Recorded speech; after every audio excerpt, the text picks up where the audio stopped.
Boom! And we are live. Booyah! Yes. Booyakasha. Booyakasha! Welcome, man. everybody, to Indignant Desert Birds on the Wire. We're live. We are live and we're having a good time. Thank you so much for my buddy David Glenn to stop by and say what's up. Just scanning through, drop a like and say hello, Fletcher. Hi, Fletcher. Hi, Glenn. Thanks, Glenn. Thank you so much. Yeah. This we had a couple of weeks off. Yeah, it was like post-summer dog days, Labor Day special off. Labor Day special off, yeah. As it should be. You don't want to be the kind of person that's like, never takes a break. Right? Talking to you, Fletcher. Oh, okay. I thought it was you're that guy. I'm that guy. Yeah. Okay. It's not a good way to be, Fletch. It's not Catholic. Catholicism really does impose days of rest. I mean, that's what Sunday is. It's meant to be that.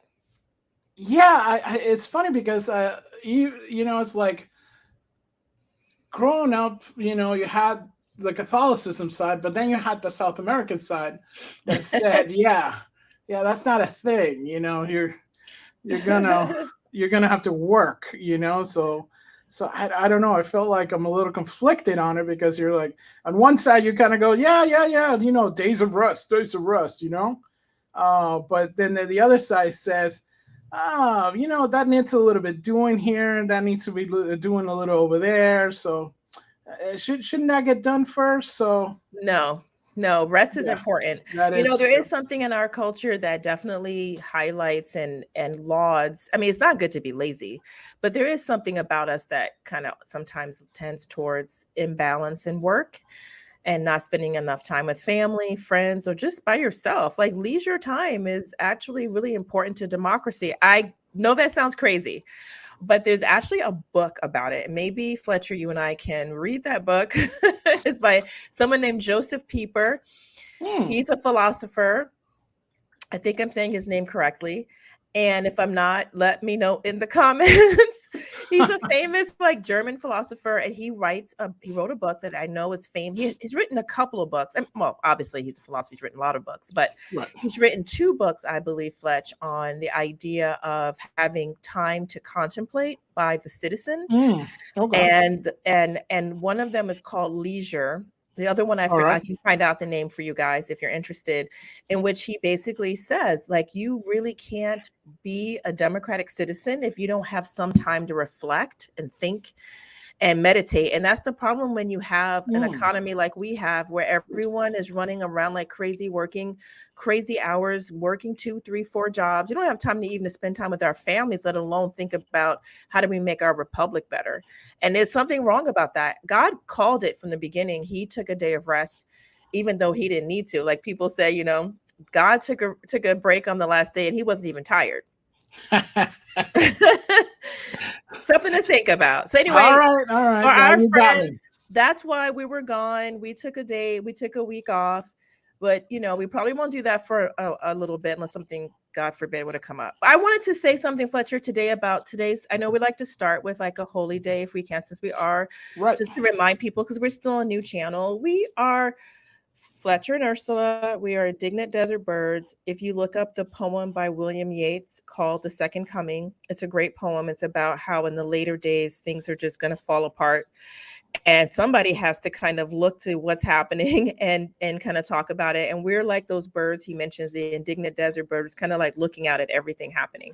And so we focus our show on Catholic things, art and letters and culture, but from the perspective of someone who's truly Catholic, meaning it's a universal understanding of God and people. It's not parochial. We're not prudes, and we're not slanted. We try to focus on all areas. By the way. I'm super prude. Except for Fletcher, who's a prude. I'm not a prude. Super prude. I'm not a prude, but we do have respect. We don't use profanity on the channel and things like that nature. We do want to live our best lives for God and for other human beings. But we look at all kinds of things, like basically anything that affects the culture we find interesting. In this show today, we usually talk about current events. But the first current event we should talk about, which is not maybe the world's interest, but it's the Holy Day. So Catholics have a way of looking at each day as a kind of special day of celebration of some kind or another. And today is the feast of the most holy name of the Blessed Virgin Mary. It's not a mandatory memorial, so you don't have to go to Mass, those who are Catholic listening. But it's an interesting day because it was at one point, I think, a universal feast. But then after kind of Vatican II, it was taken off the calendar. But then Pope John Paul II in 2002 put it kind of back to kind of be a comparison or a counterpoint to the Feast of the Holy Name of Jesus. Well, in the Eastern Orthodox Church, first of all, they would have celebrated a few days ago, but we celebrate it today. It's interesting because when we look at the name of Mary, she's important because of her role in salvation history, giving birth to the Savior, but also being one of his first and best disciple. But also as the mother of Jesus, she's the mother of God. If Jesus is God, then she is. She didn't generate him. She didn't create him, but she is legitimately mother of God. That's why that title comes to her. The word name Mary from the Hebrew, in Aramaic, which is the language she would have spoken, as did Jesus, it means bitterness. It's based on the root merer. And if you remember in the book of Ruth in the Old Testament, Naomi says, when she lost her husband and 2 sons, she says, "Do not call me Naomi," which means sweet, but call me Mara, which means bitter. For the Almighty has made my life very bitter. Things turned around for Naomi, just so you know, if you want to read that book, Ruth, it's not going to depress you. It's a great book in the Bible. But Mary has that name, I think, because of her having to undergo seeing her son crucified at the crucifixion and having people not accept him for the Messiah that he was to the Jewish people and to all of us. So there's a kind of bitterness there, but God will make bitterness sweet. So we honor that just as we would for all the names. They say in heaven, we're given a special name. So our names are kind of holy, actually. They're meaning separated, put apart for a purpose. So that's why we honor Mary's name today and honor your own names too. Amen. Amen. Yeah, and I do think that something that we have to remember, every day is sometimes if you feel like, oh my gosh, this day or whatever, maybe check out what saint is for that day, and we can, kind of reflect on them and go, hey, they went through something, and the majority of the saints usually go through harsh lives. So if you look at, source of inspiration, that might be one of them. I know a good source of inspiration that it's not really a good source of inspiration was this this crazy presidential debate that was just insane. Now, just a quick note here, guys. This is from Breitbart. We don't really, as a channel in itself, but individually, we don't really enjoy Breitbart, shall we say. We do think they're a little bit on the racist side, and they're definitely on this, bashing Catholic side. So, it does go hand in hand, since, the majority of Catholics around the world are not just one race. So it is interesting that. I mean, yeah, I appreciate that, Fletcher, because first of all, I think Breitbart plays an important role in terms of bringing news that you don't see. I sometimes go on Breitbart just to see what are people saying about something that the mainstream media is not or not even covering.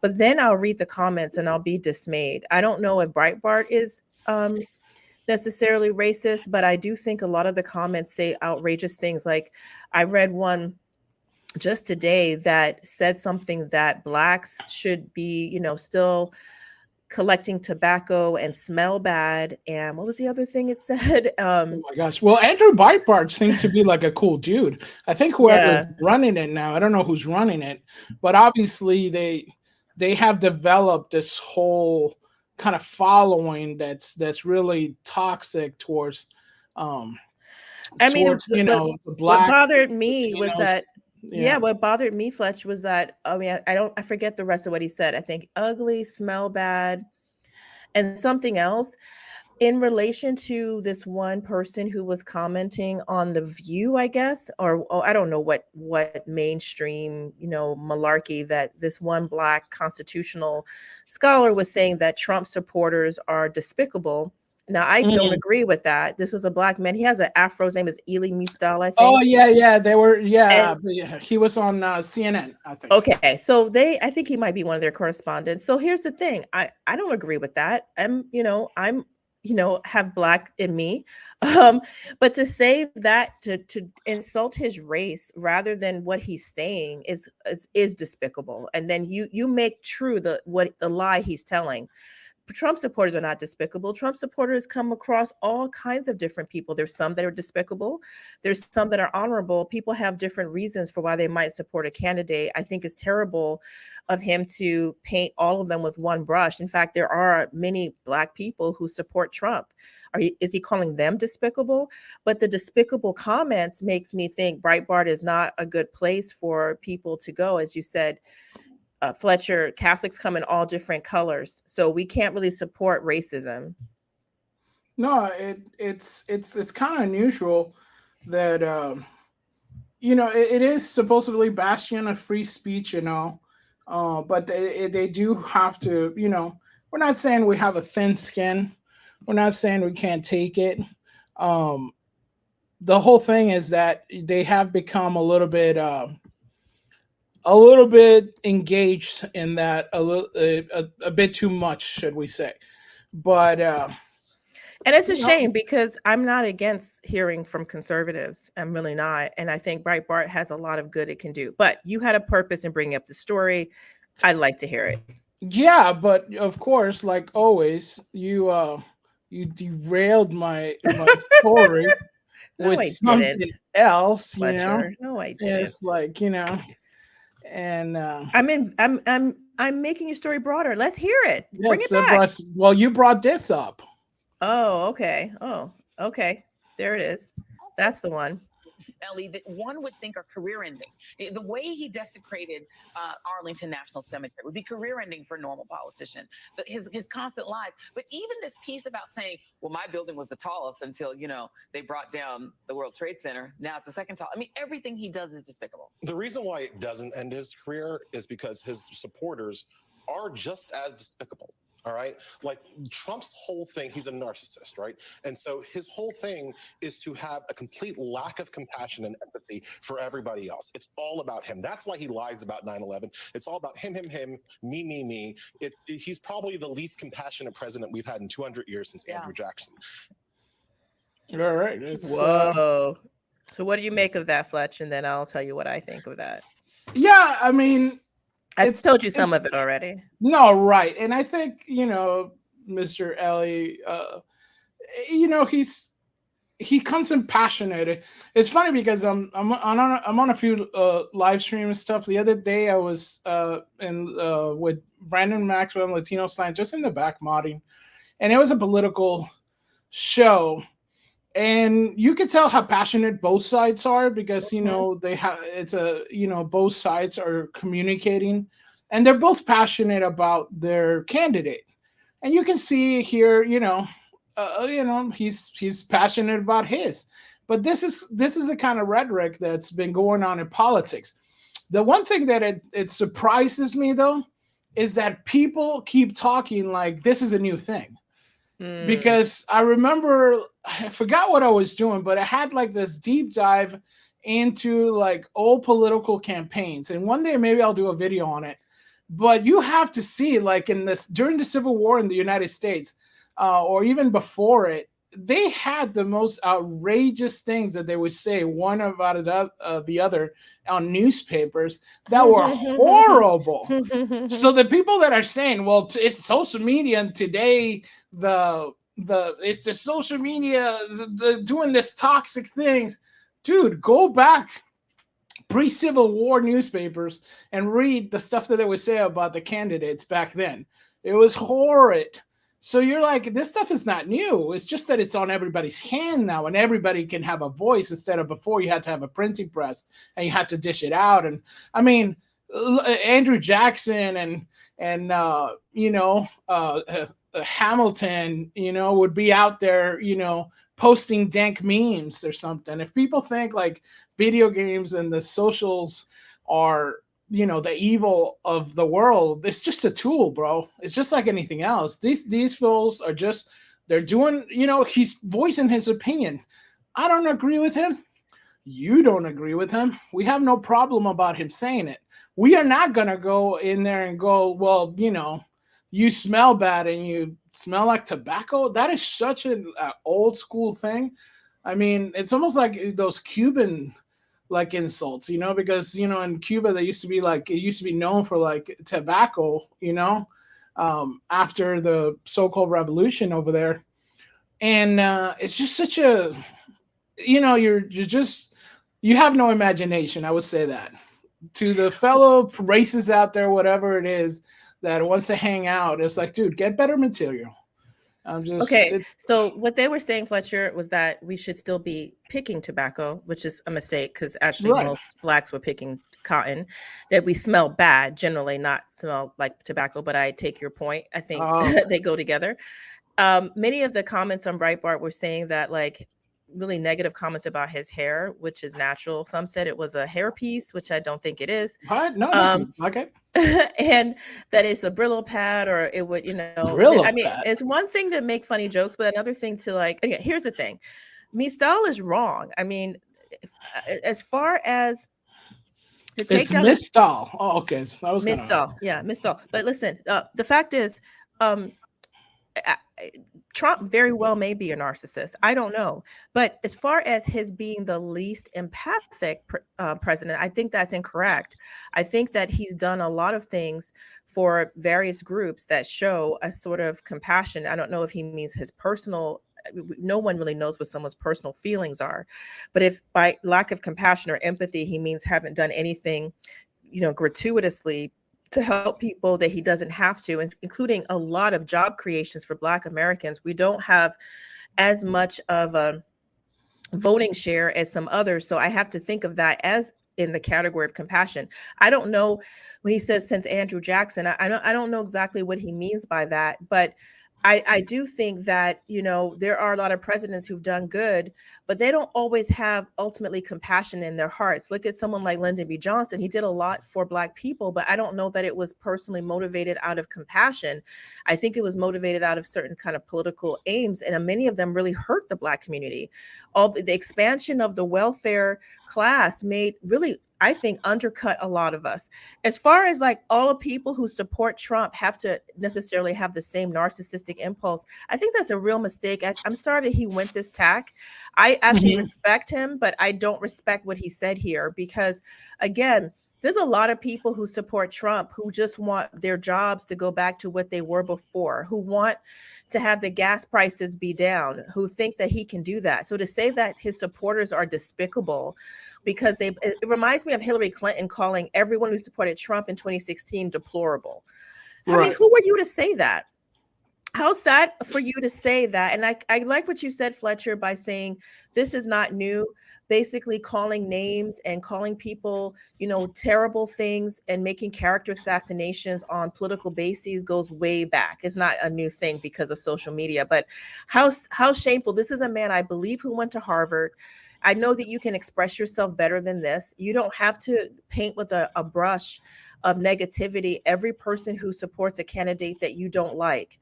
That's not true. I mean, not everybody is despicable. Some people, can he even acknowledge maybe some people are ill-informed? I mean, I don't think so. I think people can be well-informed and compassionate, good people who still like Trump. What does that have to do with anything? People like people for different reasons. I mean, as a Catholic, I can't support someone who's pro-abortion, right? But I do acknowledge that some people might like Vice President Kamala Harris, who is pro-abortion, who are not despicable. They may not be emphasizing that part of her platform. We have them in our family. Exactly. They can't disown them. Exactly. Well, we could, but they might be ill-informed.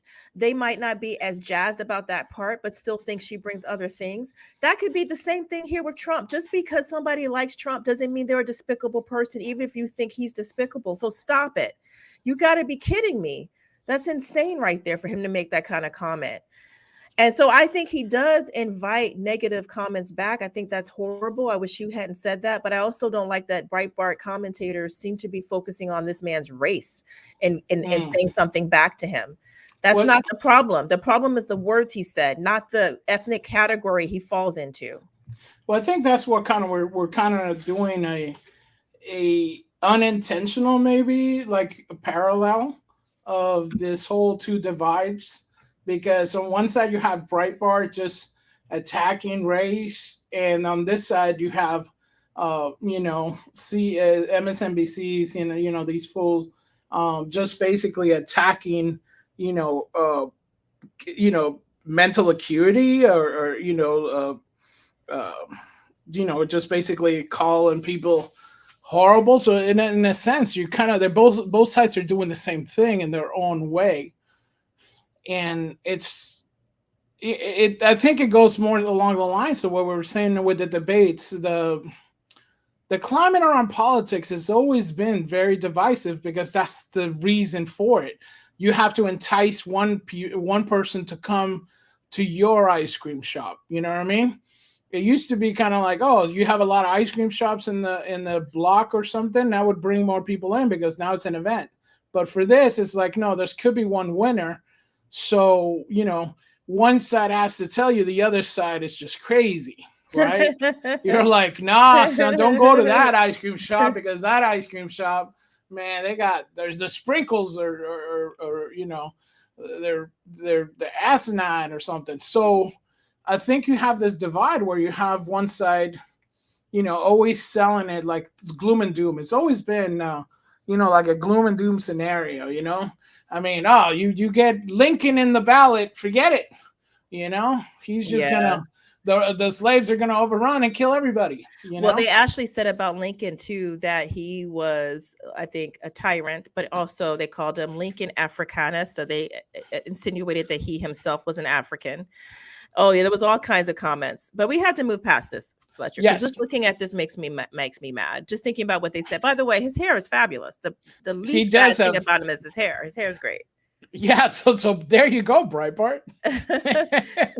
our hair fashion panelista Ursula said, his hair's on fleek. Exactly, and only a strong man can wear a pink shirt. So I give him credit for that too. I'll wear a pink shirt again. Don't worry. Fletcher, you don't have to wear a pink shirt. It's okay. I got a black Godzilla shirt right now, so it's okay. So ABC News fact check Trump sometimes, never check Kamala once. And we had talked about this. So he's a big supporter. David Muir is a huge supporter of the Democrats. And from what people have been saying, this lady right here, Lindsay Davis, I believe her name is, she's actually a sorority sister of Vice President Harris. So, I mean, just right off the bat, you kind of felt like this is a battle against three, which a lot of people kept saying, right, Ursula? Well, yeah. I mean, first of all, just so everyone knows what we're talking about, especially those who may be joining us, not right on September 12th, 2024, as we're going live today. We're talking about the recent presidential debate between former President Trump and current Vice President Kamala Harris, which appeared on ABC. I guess it was Tuesday, right, Fletch? Was it Monday? Yeah. Someday this week. Okay. Someday this week, yeah. And I agree, Fletch. I feel that this debate could have been so much better if they had selected people who were truly neutral, because I think they thought they were doing the right thing, these two, but they did not. It was so cringe. I mean, they, like you pointed out, they made a point to like live fact check the president, like, but they didn't say a word about anything. And it makes sense that something Kamala would have said would have been incorrect, right? And in fact, it appears there were several things she said that were not accurate. And we're going to call her on that. It's not that we're picking on her, but they should have done this job and they did not. And I also think, like you pointed out, it should be disclosed. If you are coming from it from a point of view, then you should say, okay, I am connected to her. I am her sorority sister, or I am a Democrat, just like you would if somebody was a dyed in the wool Republican. You would say, hey, just so you know, I'm a member of the Republican Party and I'm the journalist on this right now, one of the moderators. So people can be aware that you might be coming from a point of view. So don't pretend this is neutral. I think that was very frustrating about watching it. Yeah, because it almost felt like, hey, wait a minute, you have two people who are obviously on one side, and at least say it. This is the kind of thing that I think a lot of people don't understand. We don't care that people are, completely on one side. No. Trust us. Basically, if we're like, we're Catholic. If somebody comes to me with a story and is Catholic, who do you think I'm going to believe? The Catholic person or somebody I don't know? I think I'm going to put more weight onto the Catholic. So this is not something to say, hey, by the way, this is, I'm coming to you and I'm giving you something. And you're like, yeah, well, I think I'm going to trust the person a little bit more if I know like their faith. We share a lot of things in common, puts a little bit more trust in it. So if they come out and say, hey, by the way, just want to FYI, we just, the full-blown Democrat, always supporting Democrat. If you look at my Twitter page, you'll see Kamala, the Biden, you'll see Obama and all that stuff. And it's like, oh, just so you know, I'm her sorority sister. We used to hang, I don't know, they keg stands. I don't know what they do in college. It's the mysteries of the sorority life, but it hasn't changed. It hasn't changed. All right. So, we're part of a secret society that has a secret handshake and has secret toenails. Cool. But at least, hey, at least let the people know. It goes a long way because I don't think they understand. They want to be like, we're impartial, but in public, you're not impartial anymore. That's the other thing with social media. Life is out on the open. There's no like little secret anymore. So right. I don't know. Let's fall into this. Fletcher, yeah, let's get into what Breitbart says, although we have given our, disclaimers about endorsing this site. Right. ABC News moderators Lindsay Davis and David Muir intervened during the Tuesday night's presidential debate to fact-check former President Donald Trump at least 7 times, but never did so with Vice President Kamala Harris. Many of their fact checkers were incorrect and incomplete. A list of the 7 more obvious examples follows. These quotes are taken from the ABC transcript. They do add the link to it. Lindsay Davis, there's no state in this country where it's legal to kill a baby after it's born. Madam Vice President, I want you to get your response to President Trump. So she didn't even let him respond. I mean, I'm doing the same thing to you, Fletcher. I'm sorry. You are. Is it what? Are you going to disclose that you were a sorority sister too? I mean, is that what we're going for here? No, I mean, here's the thing. I feel like, okay, look. I think President Trump, I'd like to hear what you think, Fletcher. But the first thing is the way that she did this was so dishonest because he gave his little talk about how he feels with respect to the issue of abortion, which he's been under attack for. Trump has been because people think he's extreme and he's trying to make it clear that he's not. But what he's against are extreme, anti-choice, or rather anti-life positions. With respect to going so far into the baby's life and letting them be killed. And he said, basically they can kill after birth. I think, and then, this Lindsay person says, she, with a little bit of a snarl too, because I was watching it, Fletcher, I don't know if you were, she was like, there is no state in this country where it is legal to kill a baby after it's born. Madam Vice President. And then thank you. And then she doesn't let him respond to that. President Trump is not, in my opinion, the most eloquent of speakers. He definitely has a rousing personality when he talks, but he's not always the most careful. I think what he's saying is that there are states and situations where babies born after abortion has failed, who've been killed or allowed to die. And I think that's a clear statement of fact, because that's the very reason we've had laws called the Born Alive Act, right? Or because, which I think Kamala Harris has voted against. I know former President Barack Obama voted against when he was a senator. And basically it's saying that if a baby survives an abortion, like you tried to do a saline abortion, some other kind of abortion, but you're done late term, and they come out alive, they're viable, that you provide medical care and you actually let them be adopted by someone else. You can't just leave them there, because no one can survive without food, water, some nutrition, some basic first aid. You've just been tried to be killed. He's right. And that's what he's talking about, because some states did not do that, and some still don't, because there are many testimonies. In fact, a lot of nurses, whistleblowers who have come forward. That's how some of these Born Alive acts have come to the fore, because I remember reading a nurse who wrote about it happening on her watch. A baby was delivered that they tried to kill. The child came out burned because they were doing a saline abortion, but he or she survived, but then they did nothing. There was no attention to the kids, burns, no food, no water, no comfort.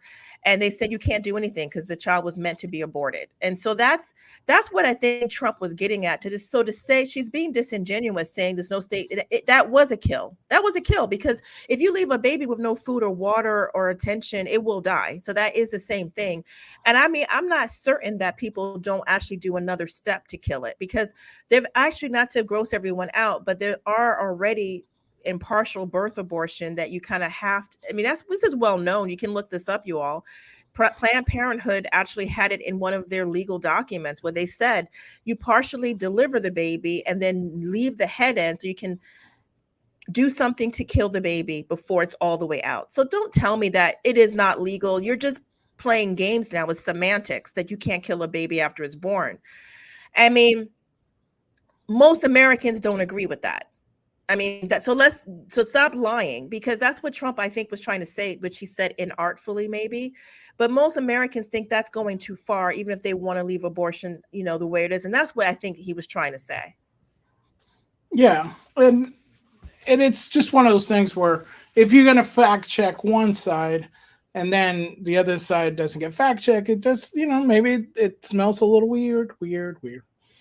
So this is another one. I guess David Muir says, I just want to clarify here to bring up the Springfield, Ohio, and the ABC News did reach out to the city manager there. He told us that there have been no credible reports of specific claims of pets being harmed, injured, or abused by individuals within the immigrant community. And we'll touch on this story a little bit also there, because, I know a lot of people don't realize that Haiti does have a lot of Catholics within its walls. Unfortunately, those Catholics do get persecuted there. So we do have knowledge of Haiti and the Haitian community in the United States. So what do you think about this, Ursula? I think that it's so annoying for this guy to say right on the spot, when this is still live and happening, well, we did reach out. And he's said, the city manager told us there've been no credible reports. Okay, first and foremost, why did you feel the need to correct him on that? Let the American public decide for themselves. Secondly, the city manager is not the person that people would be making reports to. Wouldn't it be the chief of police? Did you talk to anybody on the ground, actual human beings, persons, not people behind titles? We all have seen it, Fletch. We have seen people actually, a Black man was at one of their city commission meetings complaining that he saw Haitians taking geese or ducks and eating them, taking them home to eat them, not eating them live there. But he saw it himself. Other people have said so. If I'm going to listen to either the person whose job it is to make the city look good or the people who are dealing with it, I'm going to deal with the people who are in the latter category. Okay. So, I mean, I don't know why he felt the need to say that. Maybe just say, hey, I don't know, President Trump, what do you think? See, you're making a statement instead of a question. A follow-up question could have been, President Trump, are you certain that your reports about, pets or domestic animals being eaten by Haitian immigrants is correct? Because when we reached out, and then let him respond.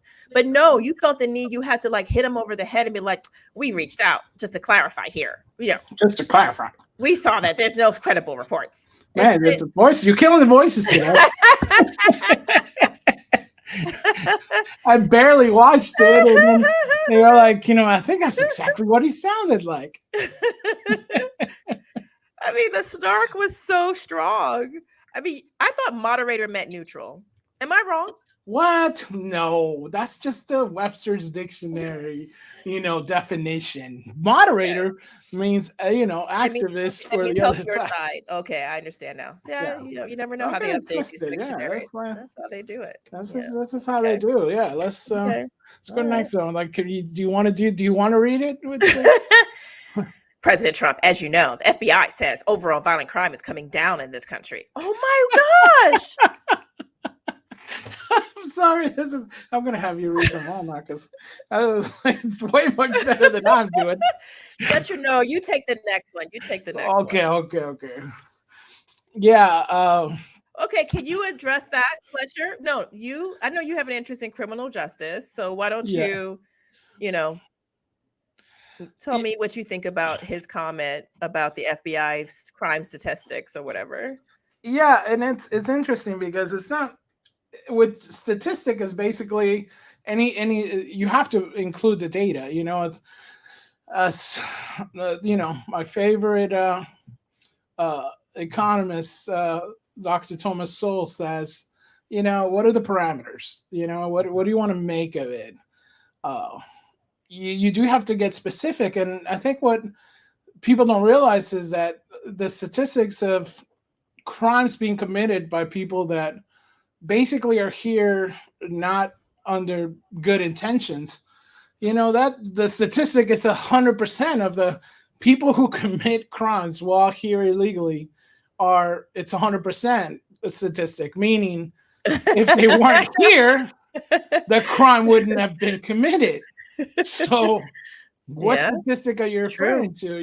So it's like if a person, I mean, oh my gosh, we won't do, I really don't want to do a video on the horrible things that have been committed by people who are here, not only legally, but also with poor intent.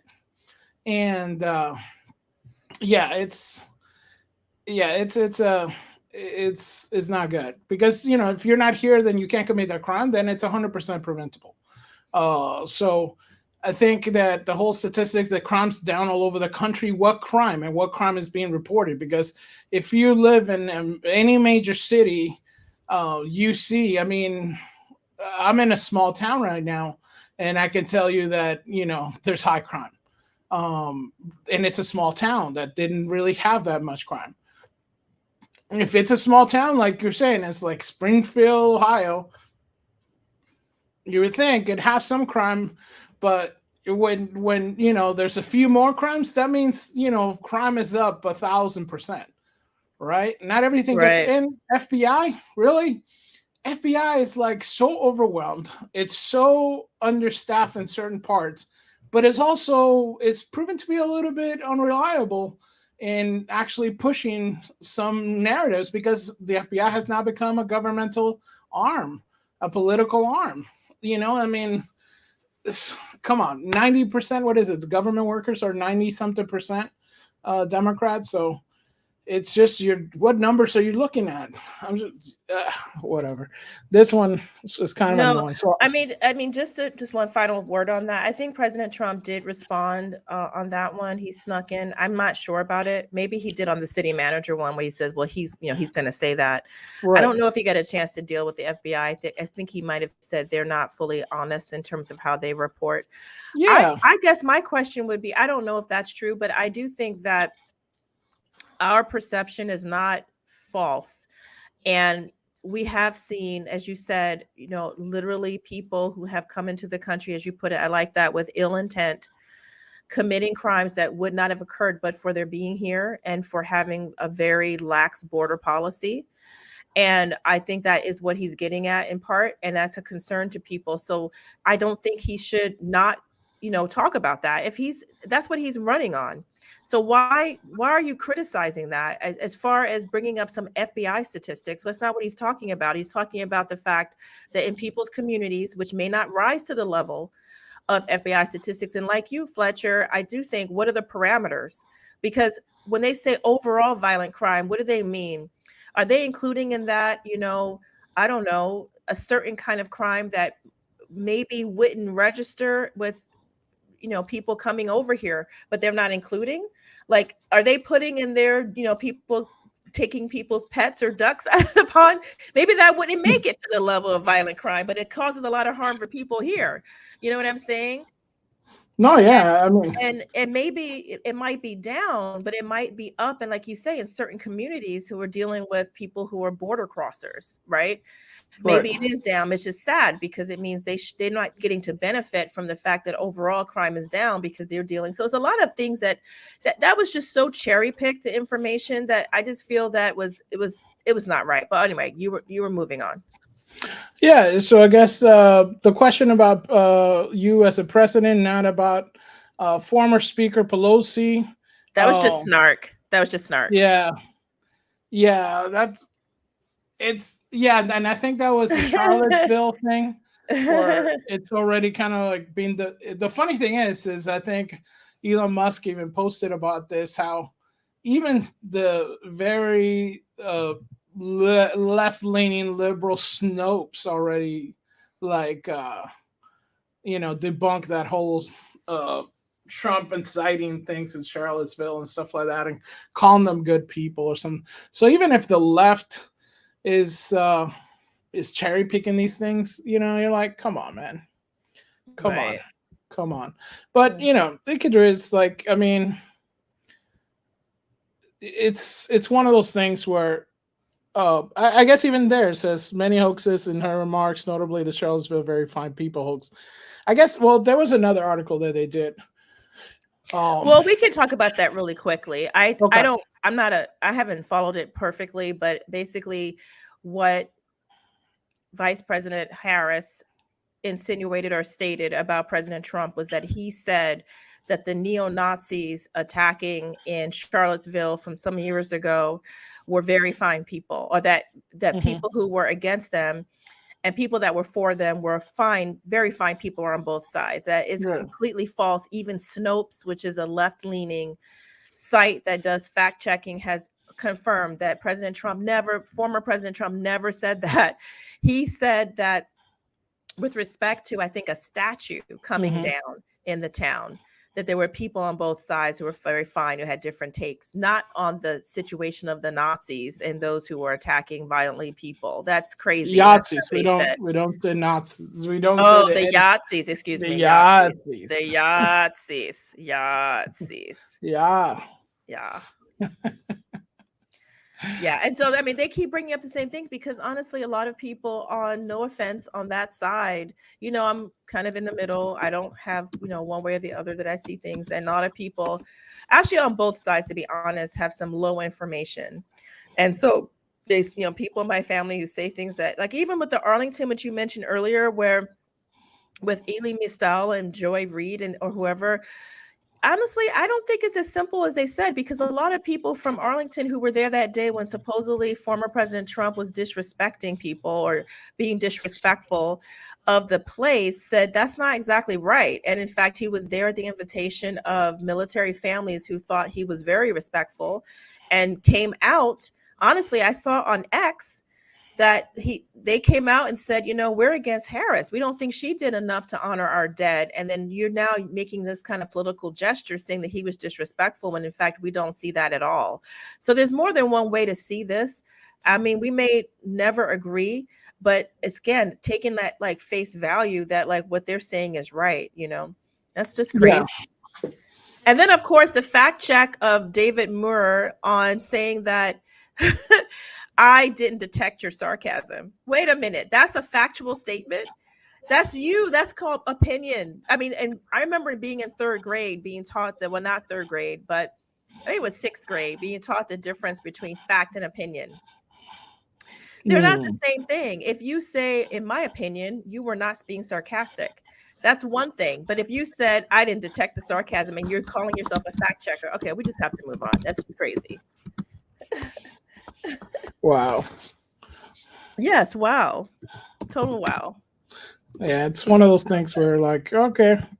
But I think a lot of people don't realize how much of these things, can affect folks that, are not out there surfing the inner flex to flexing, Right. So I guess Breitbart again with this with the false claims and hoax list, and we're running through this. I know we kind of covered a lot on this. But it says Vice President Kamala Harris issued a slew of false claims and hoaxes that ABC debate moderators did not fact check during Tuesday debate against former President Donald Trump. So I guess one of them, verifying people hoax. We did cover that just now. Project 20. Oh, what a cute Dougie. Project 2025 hoax. That's the thing, man. They were able to get a lot of ads. That's for sure. Harris accused Trump of wanting to implement Project 2025. What's with this Project 20? That's like a leading thing. It's like Project 2025. Maybe we'll do like a thing on Project 2025. I will tell you, I have no idea what that even Nobody means. does. Everybody out there, like, what is Project 2025? I don't know. Since I have nothing to do with Project 25, I haven't read it, don't want to read it, proposed it, I'm not going to read it. Nothing to do with it. Well, then I can join President Trump in that because I have never heard of it. I don't know what that means. Can we just, we'll come back to that. Yeah. So false claims on Trump trade deficit. Harris claims that Trump administration resulted in a trade deficit that was one of the highest we've ever seen in the history of America. This is patently false. The trade deficit climbed to around 653 billion in Trump's fiscal year as president, in part because of the pressed global demand of U.S. and goods and services in the U.S. economy that recovers sooner than most other developed economies. Then we have the by the way, we just saw an ad for Hillsdale. That is a great college. Yes. That's where you send your kids. If you have college age kids, they actually give an education, not an indoctrination, from what I can tell. They won't come out trying to redistribute your administration. But the trade deficit never rose to the levels seen under President George W. Bush and the Biden-Harris administration. Putin can do whatever the heck he wants. Harris claimed that Trump told Russian President Vladimir Putin that he could do whatever the heck he wants to go into Ukraine. This is false. This is false. Trump never told Putin he could do whatever he wants. He never told Putin he could invade Ukraine. To add insult to injury, the false claim is also completed by the stark gaslighting, given that Putin appears to be doing whatever he wants during the Biden-Harris administration, such as invaded Ukraine, and not during the Trump administration. Right. Dictator, one-day hoax. Harris claimed that Trump wants to be the dictator on day one. This is false. Trump has never said this. False. But this is, you know what I love? I love the whole thing that he's going to be dictator. He's going to smash elections. He's going to do all this stuff. Why didn't he do it? It's the same reason why you're like, I'm going to do all these things. I won't tax tips. I'll actually, make inflation less and all this kind of stuff. And they're like, well, you're in power now. You could do it. Do it now. And people are saying, well, she can't do it because she's the vice president. I'm like, so you're saying that she's okay. So either when things said, she's like, we did X, but you're saying she can't do it because she's vice president. That means which one is right? Is she actually doing anything good, or she did anything good, or she has no power to do anything good? Then she's, negated. So which one is it, guys? Can you pick one on this one? I mean, and Trump didn't become a dictator. It's like, yeah, he didn't get, like all the promises done. Yeah, we didn't get the swamp drain. We didn't build the wall. Mexico didn't pay for it. Although Mexico is paying for the one by Honduras. So, it just kind of goes on to know stuff that I guess the Afghanistan withdrawal. I mean, all the ones up there, if you guys want to check out the article, just Google the article, I guess. Or should we put the link to the article in the description? We will not put the link. All right, so go check it out for yourself. We're gonna move on. Yes, let's spend. It's one of those things where you're passionate about something. Sometimes it goes a little awry when you're trying to keep to a little bit of schedule. But let's see. So, did you want to touch on that whole? Since we are still with kind of like debunking, let's go to the geese or ducks being taken. I think it's this one. I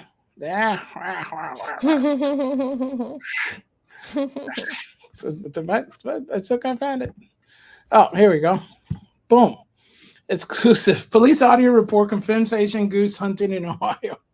That is such a pretty picture. That's hilarious to me. It's funny because they're like, I love that picture. Have you seen the picture, Fletcher, of President Trump running with a cat in his hand and a duck following behind? Oh my gosh. That's hilarious, by the way. Okay, yeah, I'll talk this through a little bit. So first of all, geese are apparently very fierce. That's hilarious because I hear like they will chase you. So I think these Haitians are putting a bounty on themselves because they have pretty good memories, and I think they will they will start to fight back at some point. But that just shows you that Trump wasn't completely wrong and Muir, who snarkily said, "Yeah, we called the city manager. They said that's not happening," it's just wrong. I mean, the people on the ground, or who knows what's going on, and they're saying it's happening. There was a 911 call, and it was released. So you just make yourself look stupid when you say stuff like that. That's why a live fact check makes no sense. Before the internet, fact checks weren't done that way. They were done like the next day or the day after, so you have a chance to actually verify what you think they said wrong. Ducks for Trump. That's hilarious. Because I mean, they look stupid now because their people are saying, yeah, that's exactly what he said was not incorrect. The people, saw geese being taken. And I mean, honestly, we're not going to hate them for it. I think it's not part of our culture. That's not a proper way to behave. It's also illegal. It's illegal to kill geese. Migratory birds, they're sometimes tagged or not, but they are not permitted to be hunted. We have very strict rules about how we do this. And it'll be interesting to see, Fletcher, will they be prosecuted? I mean, they weren't prosecuted for coming into the country illegally. Will they be prosecuted for the same laws that we have to abide by, which means I can't go out and kill a goose in my backyard because there's literally a $500 fine for that where I am. Mm-hmm. No, it's, you kind of go into the area of like a lot of people don't understand that there's a difference in culture, and there's nothing wrong with saying that. I mean, we say it all the time, when we talk about different folks from different areas, they have a different culture. We have a different culture. A lot of people don't understand. Even like, when Catholics in the United States were the overwhelming minority and were prosecuted, It's not even like you're like, oh, you're black, white, Asian. I mean, we have Catholics in every shade and color that you can think of, whatever it is. And, basically pretty much the same, but we do have certain cultures that are different. If you go to but we're not condoning taking the geese, right? We're saying correct because their culture a lot of is people different. Don't realize it's not just for food. You can't do that. Yeah, it's not. You're kind of not getting it because you're like, it's not like when people saying Haitians are doing this, and you're like, oh, that's just racist. You don't understand how certain Haitians, it's like. We're not talking about and it goes along with the Breitbart thing, I think, because you're kind of going, there are people that have, they're racist towards that demographic, right? Or they're saying, okay, they hate all blacks, and all those same people are going to be saying stupid things regardless. Certain people, saying, horrible things about other people. That's kind of like a thing. I mean, if you go to Haiti, they'll say horrible things about each other. Don't forget Dominicans. You know what I mean? The Dominicans, are always saying things about the Haitians. It's like there's tons. Right now there's communities of Haitians, and I mean large enclaves in like New York and Florida that've been there for like generations, and they're talking, about this. It's one of those things, and I think Elon Musk shared this earlier today, and you kind of like you don't understand it. Part of it is the knowledge that you get, and part of it is the culture, because not everything is the way it is. I don't think you've seen this, Ursula, but this is a young lady of Haitian descent, and she does her opinion on it. My father immigrated from Haiti to the United States in the late 60s as a teenager, and I want to talk about these recent comments about the Haitians in Springfield, Ohio. First, I want to say my father and I are now estranged, but I did know him in my very, very young years, and when he immigrated, he was one person, and they weren't sending, thousands of Haitians in one area. He wasn't eating people's pets, and he didn't practice voodoo. But he did say that most of the island, the majority of the island, does practice voodoo. The reason they eat cats is for two reasons. Number one is survival. This is the poorest country in the Western Hemisphere. You can't just go to a food bank like you can here, or just go to McDonald's and get some free or cheap food, unless of course there's a Christian missionary there. People in the United States have a really hard time imagining that type of thing, but it is true. Second, they do animal sacrifices for their religion, voodoo. They make these animal sacrifices to these gods for different reasons. You can do your own research on this. Do I think voodoo is a demonic religion? Yes, I do. That doesn't mean that you hate these people. These people need prayer. But you can't just take over all these people from another country and expect it to work. Not to mention, it doesn't fix the problems of that country. And there's more people left in Haiti that we can bring over. It's not racist to acknowledge that this is a problem. It's not racist to talk about these things that are happening. This is not just white Americans saying this is Black Americans. You can look at the people in Springfield, Ohio saying that this is happening. Y'all just want to joke about Trump and say that he's crazy for saying that this is happening instead of actually checking at all to see if this is happening. You want to make jokes about these things. Well, what if it were happening to you and your community? And no, it's beyond eating their pets, even though that is bad enough. Wow. Fletcher. Yeah, so that was fire. I never saw that before, and I just think she's amazing. Good for her for being so honest and so candid, and I think still compassionate. I'm sorry, Elie Mystel, disagreeing or agreeing with Trump doesn't make you despicable. Yeah, I mean, you're looking at something that is very complex issue. It's easy to say, Haitians out there, and oh my gosh, the memes are hilarious, but it's funny because people think, us Catholics, we want to open up the borders and let everybody in and do our stuff. There's a difference. There's a bit of a difference because we want things to be done humanely. And humanely is not dumping a ton of people out in the middle of nowhere, with, no clue of what to do and just offering them money. And oh, here's money, a place to stay. Now go out. That's not what people, I mean, look at any Catholic school, you're taught how to behave, how to love Christ, how to, be an image of Christ to the world. And I can't stand the whole, people who basically, besmirch the church because they think, oh, you guys are just, taking these kids and they're proud of their heritage. And it's like, ain't nobody trying to get rid of their heritage in a full way. What they're trying to do is get rid of things that are not going to help you as a society.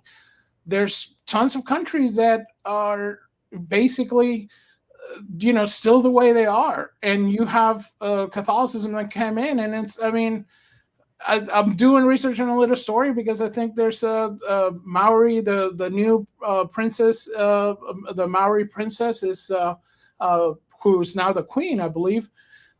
She's Catholic, so you're like saying you're there's a world out there, fools. Get out there and check it out. Nobody's saying that Haitians do practice voodoo. It's the majority religion in Haiti, which used to be a Catholic nation. And then when it decided not to be Catholic, you had warlords and destruction. And, right now, priests and nuns, just not a few months ago, a bus full of nuns got kidnapped, Catholic nuns. So it's not, people Lord are Jesus, escaping have for a mercy. reason. Amen. Lord But God, at the have same mercy. time, you're talking about different cultures that are meshed together without the time to kind of basically see, is this person compatible with this area? Do they need some kind of like guidance because of schooling that has to take place? Because you're not just gonna a bunch of I'm sorry, I'm somebody who came to the United States with having to, my whole family had to do the paperwork. They do ask you, they do have you learn the Constitution, they do have you learn the laws of the land, they do have all these things. You have classes. And is the immigration system broken? Yes, definitely super broken. But at the same time, you can't just flood the gates and think that nothing's going to happen. What do you think happens when a dam breaks? It's not pretty. That's why you have a control flow. It's just basic engineering. It's engineering. No. You know what? That's a really good point. And honestly, there is I think a video that kind of changed my thinking about some of this is really what you and this lovely Haitian lady were alluding to. I forget the name of it, Fletcher, but maybe we can show it sometime, maybe another time. And it was basically like the gumball theory. I think it's on YouTube also. We can find it. You don't have to find it right now, but it basically was showing like all the countries in the world that have severe poverty. And if you take just even a small portion of them, you will overwhelm the United States. And yet you will still leave a lot of people out. I think that's what you're saying. And it's also what she's saying. We can't fix the problem of the world's poverty by saying, come over to the United States. We just can't. It's unsustainable. And as you pointed out, which I think is beautiful, the American project is not just here, come over here and, don't change. Whether you believe a salad theory, where people are kind of mixed up in terms of immigration not assimilating, or a melting pot where everyone becomes some kind of one individual being called the American, regardless of what theory you subscribe to, it's not what this is. This is like, this is not even, it's not a salad or a melting pot. I don't know, it's a bunch of rocks moving together in a washing machine. Call this the washing machine rocks theory. There's no integration here at all. You don't have any kind of, you just say, come on in. And people who haven't been trained and haven't been assimilated or even acculturated or even able to tolerate what's different. It shouldn't be one way. It's not just Springfield, Ohio people or American people. You have to tolerate these Haitians eating your cats, or taking ducks out of the pond or geese out the pond. Just understand. But then it also has to be them saying, look, that's not what we do here. You have to understand. I've been other countries. I've lived other countries. I have family from other countries. You do have to be respectful of their traditions when you go to another place too. Why should it be one way? It's not racist to say that. It's not racist to say that, like, when I went to Ghana, like, I'm not going to do something the way I would live, in, Illinois. I'm going to be different because they are different. It's outrageous to think that people won't complain because go ahead and go to France and start taking the swans out of their ponds and see what happens. Go ahead go to Mexico and try that. Go to Mexico and try that. But why is it that it's wrong for the people to complain when people come here and do that? And I like that she mentioned, I think, you mentioned something, Fletcher, about the voodoo and all that. I would like us to maybe research that. I thought Haiti was a Catholic country. So it's news to me to understand that it's not a Catholic country. I didn't know that. I thought they were Catholic. I know a lot of. No, not Catholics are the minority. Oh, I did not know that. Okay. Yeah, I assumed they still were. That's I thought it's 30% now, 20 or something. Wow, like that. really? Okay. Last poll I saw, because I have some friends that they went to their missionary and stuff like that. But Haiti is one of those countries where it has its beautiful sides and it has its torrid sides, and it's you do have beautiful people there from Haiti, or brothers and sisters, and we pray for them. But to put your hand in the sand and not think that we're being persecuted in Haiti, it's you don't read the news, you don't follow what's happening on the ground and stuff. You're not. It's not. Yeah, I mean, people committing. It's not just food, and it's not just I a mean, lot of it is culture. A couple of things. First of all, those of you listening, if you are knowledgeable or you are Haitian, please correct us if we're wrong. We know we're not asserting ourselves in any kind of hopefully offensive way. That's not what this is about. We are open-minded. We do want to know. So if you happen to know something that we're not correct about, or if the young lady, the video that Fletcher played is not correct about, absolutely, please feel free to say so in the comments. Either way, because obviously we don't want to continue incorrect information. I don't think President Trump, or former President Trump rather, was incorrect in saying that the Haitians were taking the geese, because that's been confirmed. We already have the 911 call. You can look that up yourself. You can look up that people were testifying to this at the city commission meeting, and other people have said so. But as far as like the other things we're saying, if do Haitians really do voodoo still mostly, or they don't? Are they mostly Christian or Catholic? We'd be interested, because Fletcher, honestly speaking, as a Catholic, to have a bunch of people come in who do, I believe, like she does, it is a demonic thing to pray to other gods. Okay. Voodoo to me is demonic. I mean, people might disagree with that. Again, if you think differently, do let us know.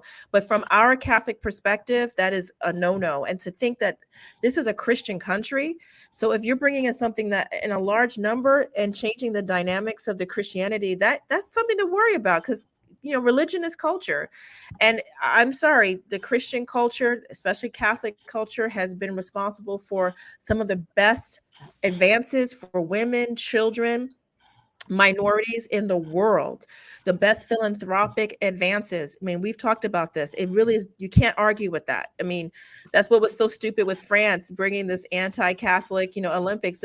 Even the fact that you have Olympics, think about that. In this day and age, has been the open-mindedness of Catholicism. That was what we called France, was the elder sister of Catholicism. It was all about openness, and you don't have these things in the countries that are completely anti-Catholic. You really don't. You don't have this kind of art, culture, expansion of sports, hospitals, free things. Europe has advanced because of Catholicism. I mean, that's a fact. And many other places. I mean, look at places of Africa that have Christianity as opposed to other religious faiths, paganism, Islam even. It's been the most advanced with Christianity. Because right. I mean, look at Nigeria. I mean, there's two sides of Nigeria. On one side, we have horrible reports about the terror that is happening in Nigeria. But at the same time, Nigeria has the most Catholics. Recently there's been a report that says there's nearly 56,000 dead in 4 years in Nigeria, and it's a horrible report. But at the same time, terrible. Nigeria is right now one of the richest countries in Africa, and it has I think the biggest basilica in Africa, and I don't know if it's the world. It's a huge basilica, and you do have that, with such little Catholicism, it still manages to grind those wheels of success into the country. That's amazing, I think. It's really sad, and honestly, that's a great article you've pointed out. And I think if you want to give a link to this one, Fletcher, I would totally endorse it. Okay. It's from one of the companion churches to the Catholic Church, the SSPX, and they do a really good job of getting news from other countries that they're in. And honestly, Nigeria has not been designated as a place of special concern for religious persecution, which is a real shame. I don't know if there's some reason for why that happens, but a lot of a lot of Catholics and Christians of all types have been persecuted by the majority or near majority. I think it's pretty even still between Islam and other faiths and Christianity there. But there's been a lot of a power imbalance, and a lot of Christians, especially in the rural areas, have been slaughtered. The women have been kidnapped, the girls kidnapped, they have been sexually violated, they have been economically violated, and just outright brutalized and killed, and for no other reason than their faith. And sometimes it's happening, like, may he rest in peace, Professor Father Godwin, Eze, I think his name was, who was kidnapped for ransom purposes. Sometimes because they see the church, they think, as having a lot of money, these people, and really these monsters, really, to do something like that to people. And so they hold them for ransom, but they still brutalize them and then return them as like a warning or something. And honestly, I don't know what's going to happen, but our country has not done anything to help in situations like this. And by the way, do you see Nigerians coming over here and eating people's cats? These are some of the the culture is different. The culture of most Nigerians who come here, they're very hardworking, intelligent. The highest number on average of degrees of anyone in the United States are Nigerians. They have on average like 2.1 degree or something. They get a college degree, they're not happy. They get master's, PhDs, Juris Doctorates, medical degrees. They are hardworking, but I don't see us importing a whole bunch of people like that, and yet they are in trouble. And our country has never said, I understand if you read the article, they'll say that people have been begging them, call this also a state of concern with our State Department, and we haven't. Why? I don't know, because Christians don't matter to our government. I mean, I think it's they had Nigeria right now. And just so you guys know, since the Catholic Church is a global church, when we see a large percentage of priest ordinations, it's always like a cheer. The United States used to have a large percentage of priest ordinations, not so much. Nigeria in just, I think this year, had more than 200 priests ordained in 10 years so far.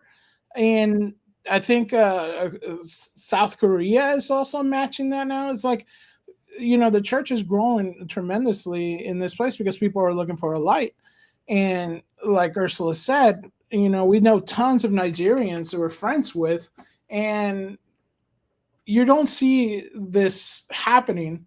But a lot of Nigerians also that are coming in, they're not coming in the same way that, they're not coming in through the southern border, and they're not coming into the, all this kind of stuff. They're actually getting visas. They're actually getting, a lot of them are in the tech business, and there's a lot of resources in Nigeria as well. A lot of people are staying in Nigeria. Some Americans are going to Nigeria.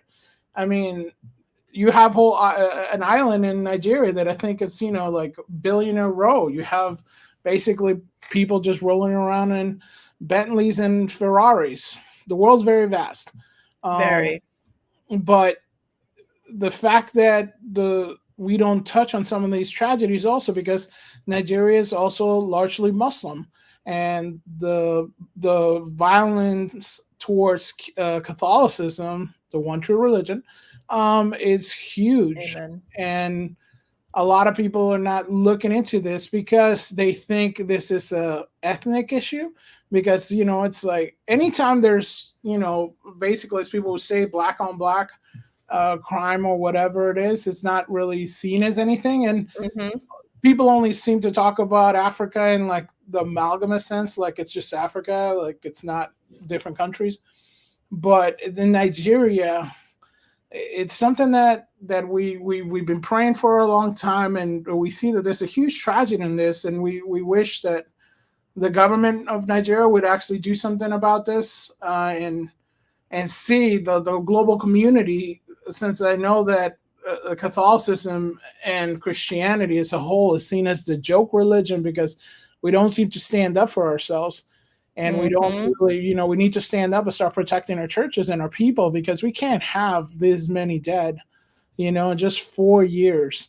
I mean, it's an atrocity. We need to do something about it. It's just, and we should be offering, if we're in the position of being able to offer people free room and board and come to America, then why are we offering it to Venezuelan gang members and those who've left, prisons to come here? Because that's a fact also. It happens in New York. We've seen that documented.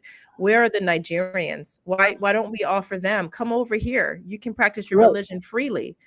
No one's going to get at you because you're not, of a different religion than what people want you to be. I don't personally don't understand that. Yeah, and that's the whole ridiculous thing, because when we're saying, hey, the Haitian and all stuff, nobody's saying, you want to bring the Catholic Haitians over? No worries. I guarantee you ain't going to be eating no birds and doing no voodoo practices, because we don't do that. Exactly. So, but yeah, I mean, it's one of those things. But you did bring up Venezuela, and it was something that dictators are gonna dictate, but yeah, dictators gonna dictate. What in the actual Fletcher? Our deal is crazy. This, okay, why don't you say it in Spanish for us, for our Spanish viewers? Say it in Spanish, Fletch. Maduro está loco. No, está intentando a cambiar la fecha de la Navidad, ¿no? Sí, se cree Dios. Ese es el problema. He's trying to tell us what's going on, and then we can discuss it. Yeah, it's one of those things. It's funny because there's a meme by Venezuelans. Wait, take it back. Bring it back.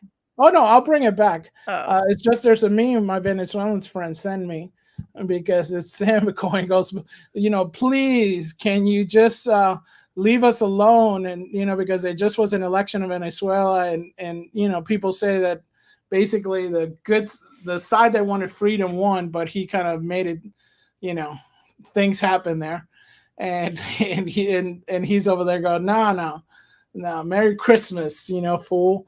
And I think it's funny because Feliz Navidad, chamo. Yeah, you're basically saying this the best, the best I can do for you. It's kind of like one of those memes from Quien Da Más, from the pawn shop. Stars, right? Yeah, pawn shop. Best you can do is yeah. The best I can do for you is Christmas in October. All right, so you never said what it was, Fletcher. So basically, for people maybe who be listening, like I know I listen a lot of times, not watching when I'm doing my work. Basically, the Venezuelan dictator Maduro has moved Christmas to October by decree. So Christmas is no longer December 25th, as it is everywhere in the world and has been for literally a couple of thousand years. And it will be, I think, on October 1st, which in the Catholic calendar is actually the Feast of Saint Therese. So that's a kind of a crazy thing to happen. I mean, first of all, Christmas is a religious and spiritual holiday. It's not just a national or civic holiday.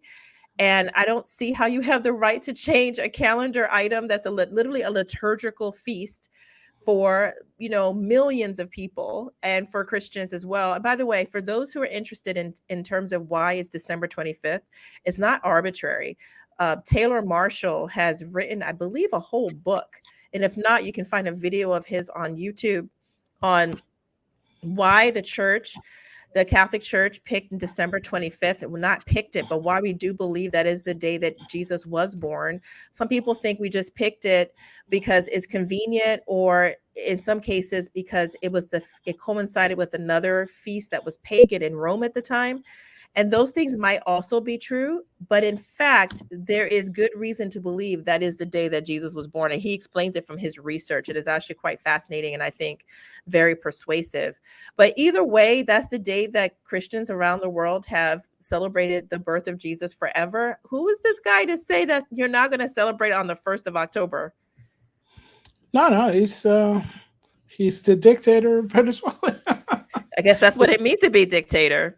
Yeah, so basically what happened is that he has decided that since things are getting hot, where people are upset at him for saying that he won the election, because when people wanted to vote, he had people with armed guards, turning people away and doing all this kind of stuff.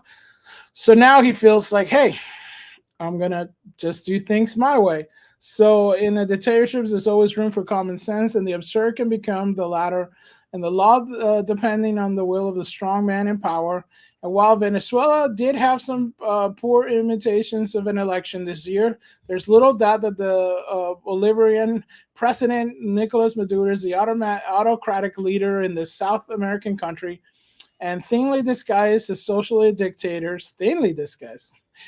And as much Maduro can't afford to make political decisions, right? Sorry. Speak the English to make political decisions that would be a laughing stock in any normal country, such as changing again the date of Christmas. He did this before, by the way. Are you serious? Yeah, he has done this. So it's before. not even just one time, but he no, has done this before. No, he's It's I don't think the article touches on it, but he's done it a few times. Nice. Yeah. Well, I'm changing Halloween. I'm gonna make that April, and make that in April. April. Nice. A lot of people are gonna be upset. All the goth chicks in the chat say boo. So this changing again the date of Christmas of all holidays to try to manipulate a public opinion moment of crisis.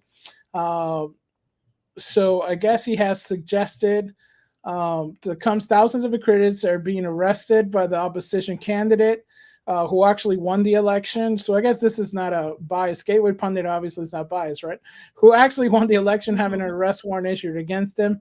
But Maduro, the political heir of bloody socialist dictator Hugo Chavez, is a joyful time in September and already smells like Christmas. The 61-year-old said on Monday night during his weekly television, and that's why this year, a way of paying tribute to you all and gratitude to you all, I'm going to decree an early Christmas in October 1st. So just so you know, this is him saying, hey, by the way, thank you for supposedly electing me.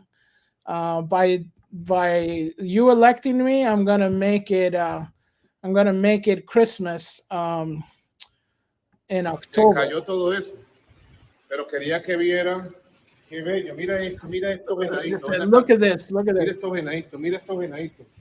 Mira qué detalle tan bello, eh? Look how beautiful. So this is for people who don't know, I believe this is the official, kind of like their White House, These people are nuts. Right. Oh, sorry. See, Breitbart person. People.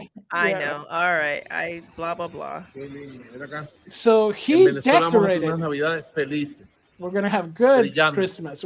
Llena de luces y colorido. Full of light. Vamos a ver por dónde publicamos este video, Silvia. ¿Qué te parece? Por el canal de la patria, ¿verdad? Que no se cayó. Dale, pues. Yeah. Se cayó todo eso. Pero quería que vieran qué bello. Mira esto, mira. So obviously he's letting you know that the country didn't fall, and we're able to celebrate Christmas in October now because obviously he can dictate that. So, well, I mean, it's not just absurd. It's absurd. It's also arrogant, and it's actually extremely offensive because Christmas is not, as I said, a civic holiday. It's a Christian holiday. And it would be no different than if you took a Jewish holiday, like say Yom Kippur or another one. I think that's the Day of Atonement. I think it might be one of their highest holy days, or Passover.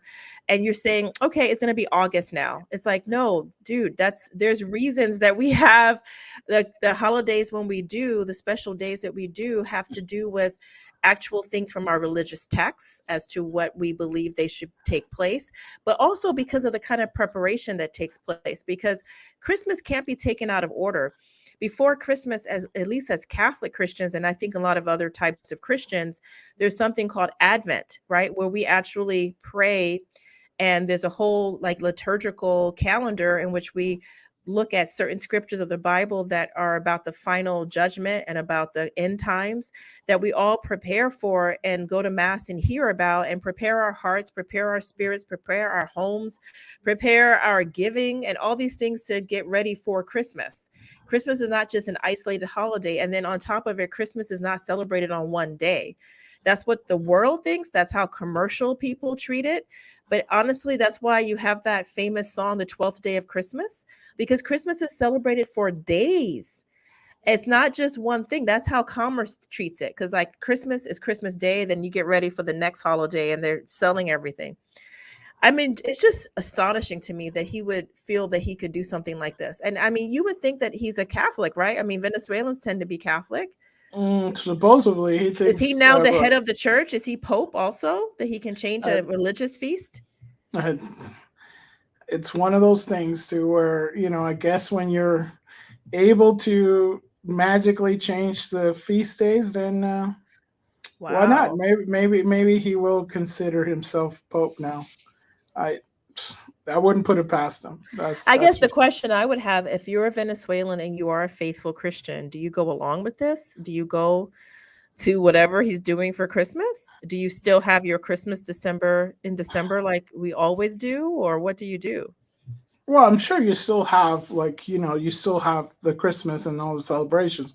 He's just saying that he's gonna, you know, it's an extra Christmas, you know, it's like it's like to benefit everyone.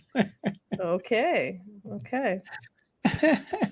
Well, I mean, I guess if I were a kid, I would love it, because Christmas seems to take forever when you're a little kid. You're like, I cannot. When is Christmas? You know, and so, you know, the idea of 2 times a year celebrating, you know. Well, that's the other thing. So if you were to have Christmas here in the United States in October, then would you be trick-or-treating and getting, you know, eggnog? I don't know. I don't know. These Yeah, are the deep questions, Fletcher. These are the hard These questions. are the deep questions that people are not, you know, other Catholic channels are not tackling these deep questions. They're not tackling these.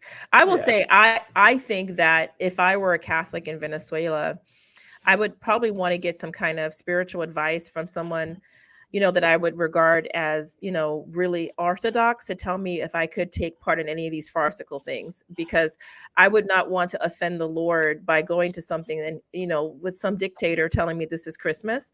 But if it's something that is just a civic thing, it's not meant to be a spiritual thing, he's just calling it Christmas. Although Christmas, the word means Christ's mass, right? It's Christ's celebration. It's Christ's, you know, time. Then, you know, and that's not when we celebrate his coming. Well, then I wouldn't participate. But if it's like, you know, I can just silently, you know, just protest, maybe I would do that. I don't know. Yeah, I don't know if you have a silent protest right. So yeah, I don't know. There so is that. Dictatorship. Dictatorship. Yeah. Leftist strikes against, this time in terms mother and father removed from Massachusetts family law. How cool is that? That's so cool.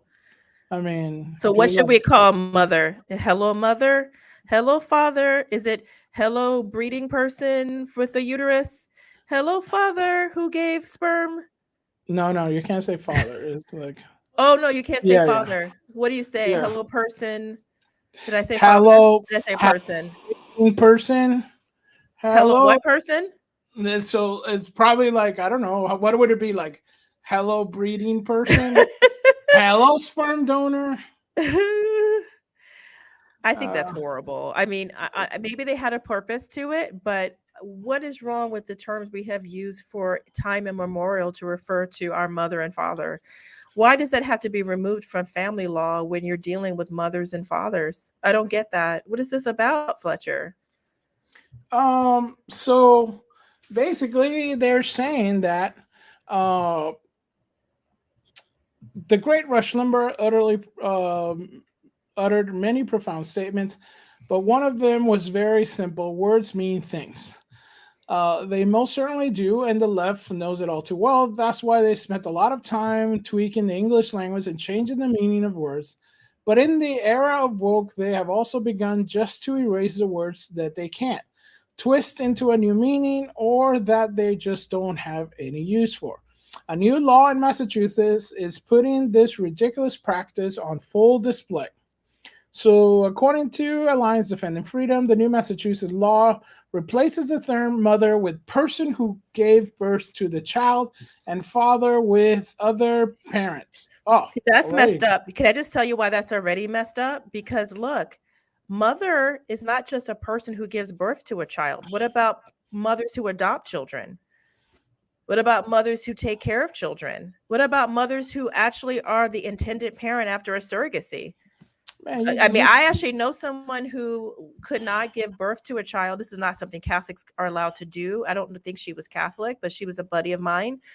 But she could conceive a child. She had, the material in her uterus, not her uterus, I guess fallopian tubes, the eggs, but she was not able to actually carry a child to term. So she had found with her husband, I believe, it's several years ago that I knew her, and she had found a surrogate who she put her husband's sperm in her eggs. And again, Catholics do not adopt this. We can't do this. But at the end of the day, that woman was going to give birth, but then give them the child. It was their, DNA who this woman was carrying. But under this, it says the mother is a person who gave birth to the child. Well, that would mean the surrogate is the one, when in fact they are the parents. At least that's what their intention was. So you're already causing problems. Oh yeah. I mean, it just. And what about adoptive parents?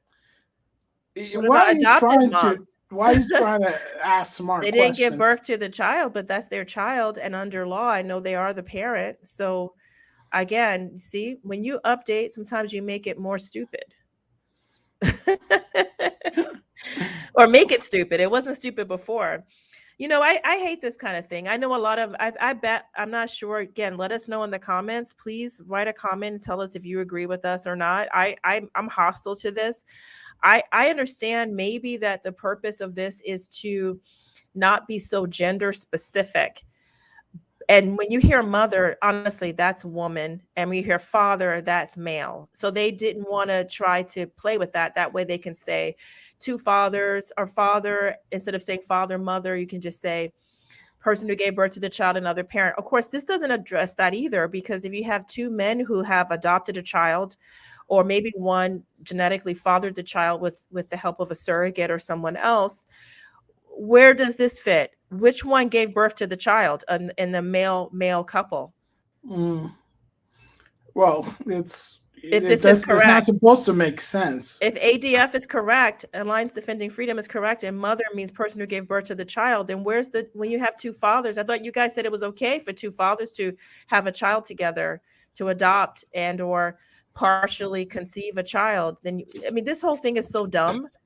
How about we just keep mother, father? Like we always have. I think that would be. And we had parent. Parent was always kind of gender neutral. Parent is gender neutral. So why do we have to change mother and father? How about just mother, father, parent, or guardian? Why do we have to say person who gave? Why do we have to reduce women to the person who gave birth to the child, and then this generic other parent? What the heck is that? Yeah, you don't want to. You don't want to actually make sense. Okay, so here I am trying to make it make sense. Don't make it make sense. I think that's what do not try to make it make sense. Okay. Just consume product. That's what. Okay. That's what you're really trying to say. You want to basically go, hey, wait a minute. I'm thinking that I want to make some sense, but then I'm like, yeah, you know what? Do you really want to do that? The new Massachusetts law replaced the term mother with the person who gave birth to the child. So there you go. And father with other parent. But God's design for families doesn't need to be updated, which, I agree with them. That's the thing. You're trying to update something that doesn't need updating. Kind of like you, Windows.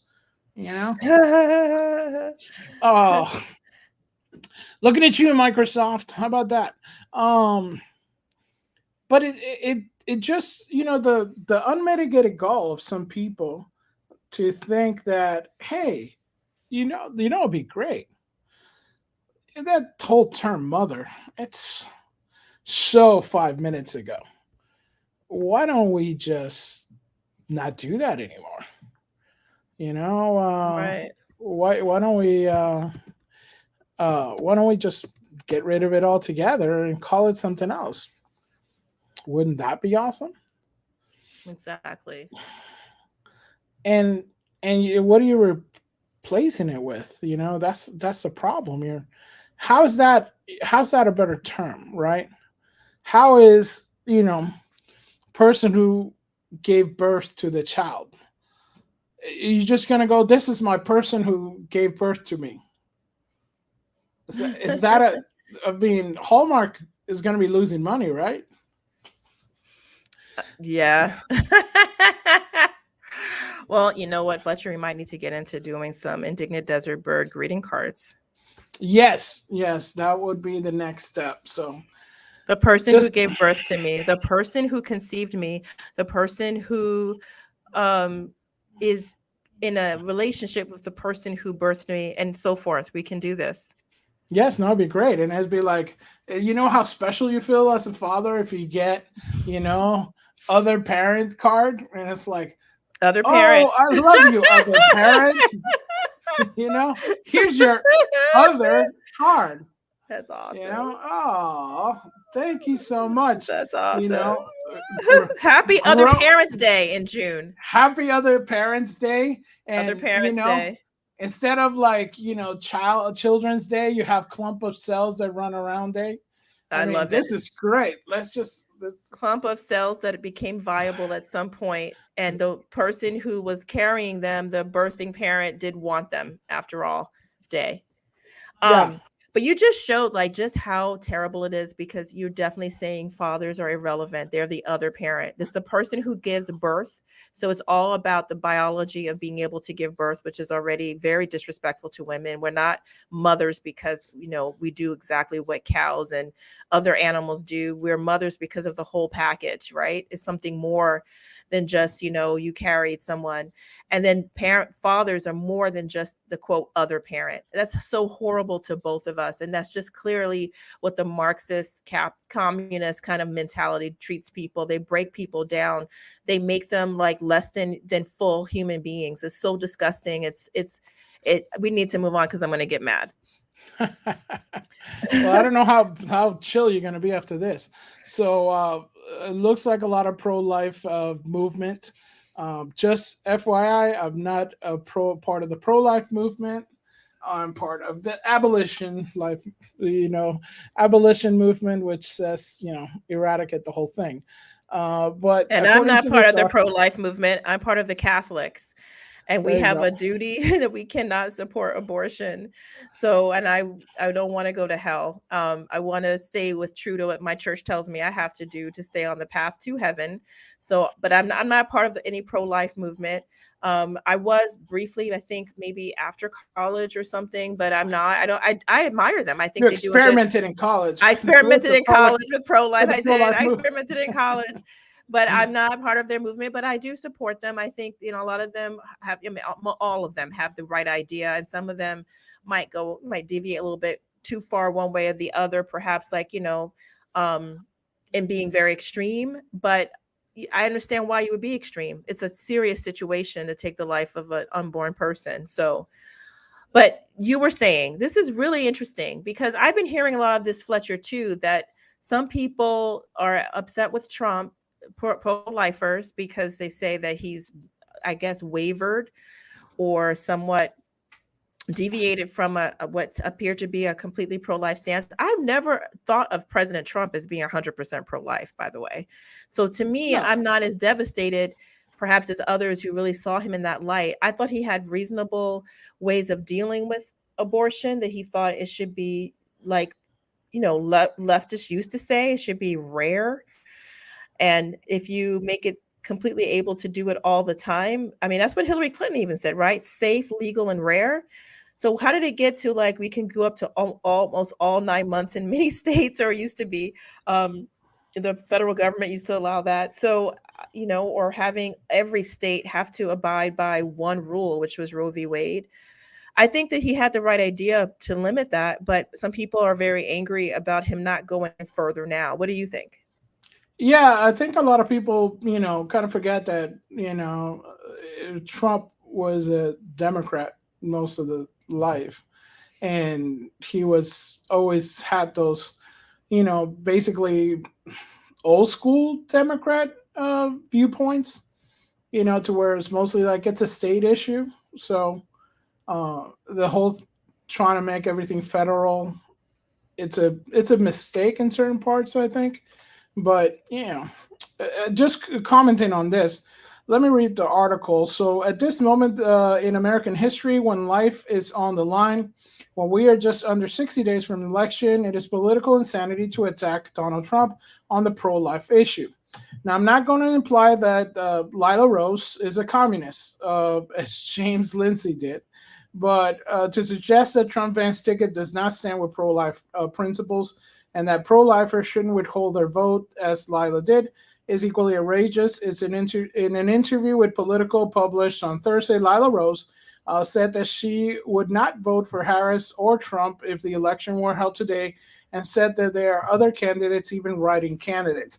Now, if people don't understand, Lila Rose is, I guess you would call pro-life advocate. She has an organization.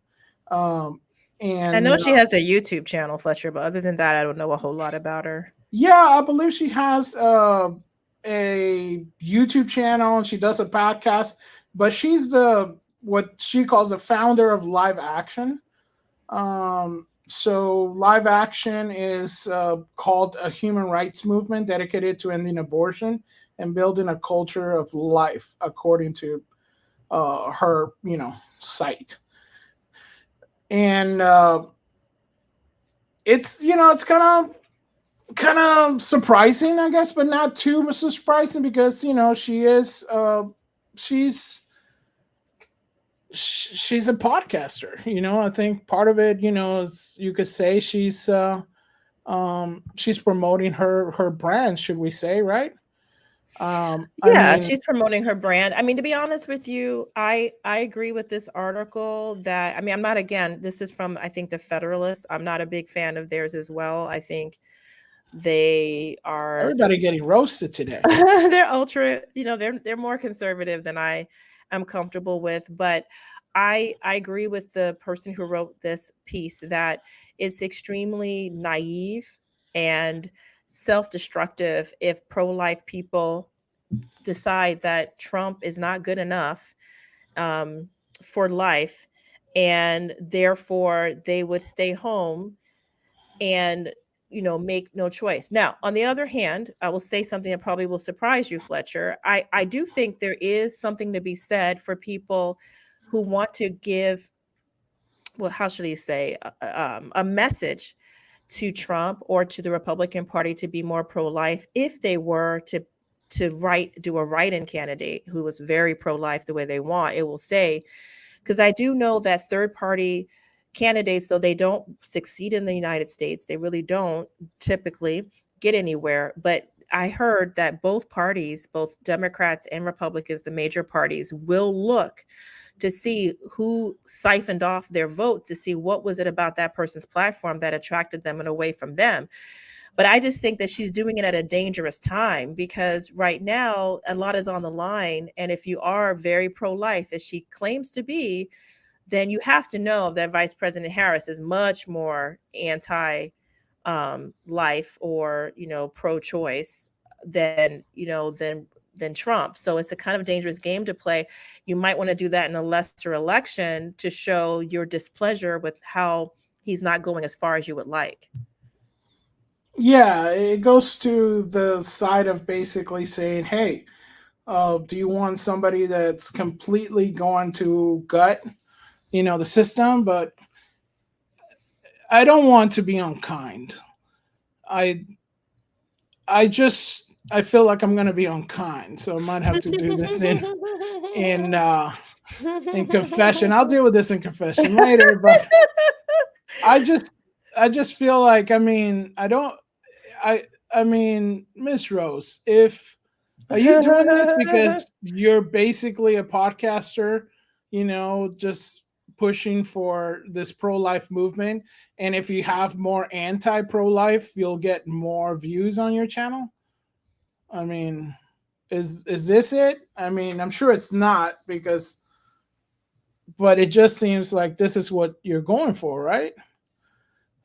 Am I wrong? It could be. If we, like you said, if we take an uncharitable view, then we'll say she's doing this so that she can get more people to come to her channel, which gets her more attention, which gets her more views, which ultimately gets her more money. I don't believe that it's a nonprofit channel.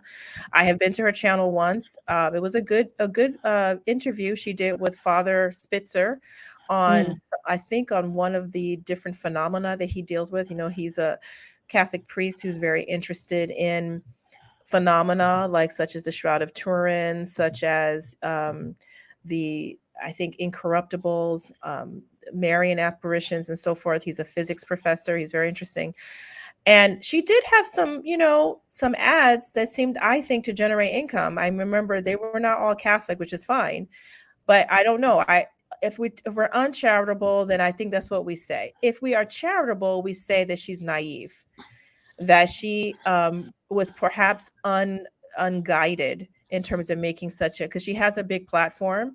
She has a lot of people who follow her. She has a public voice, and you would hate to think that she made a terrible misstep that might actually result in the loss of more lives, of more children unborn by her doing something like this. You wonder about that. So I mean, look, if we're just this is their actual Twitter, so this is her official, you know, this is her official post. This is what she says.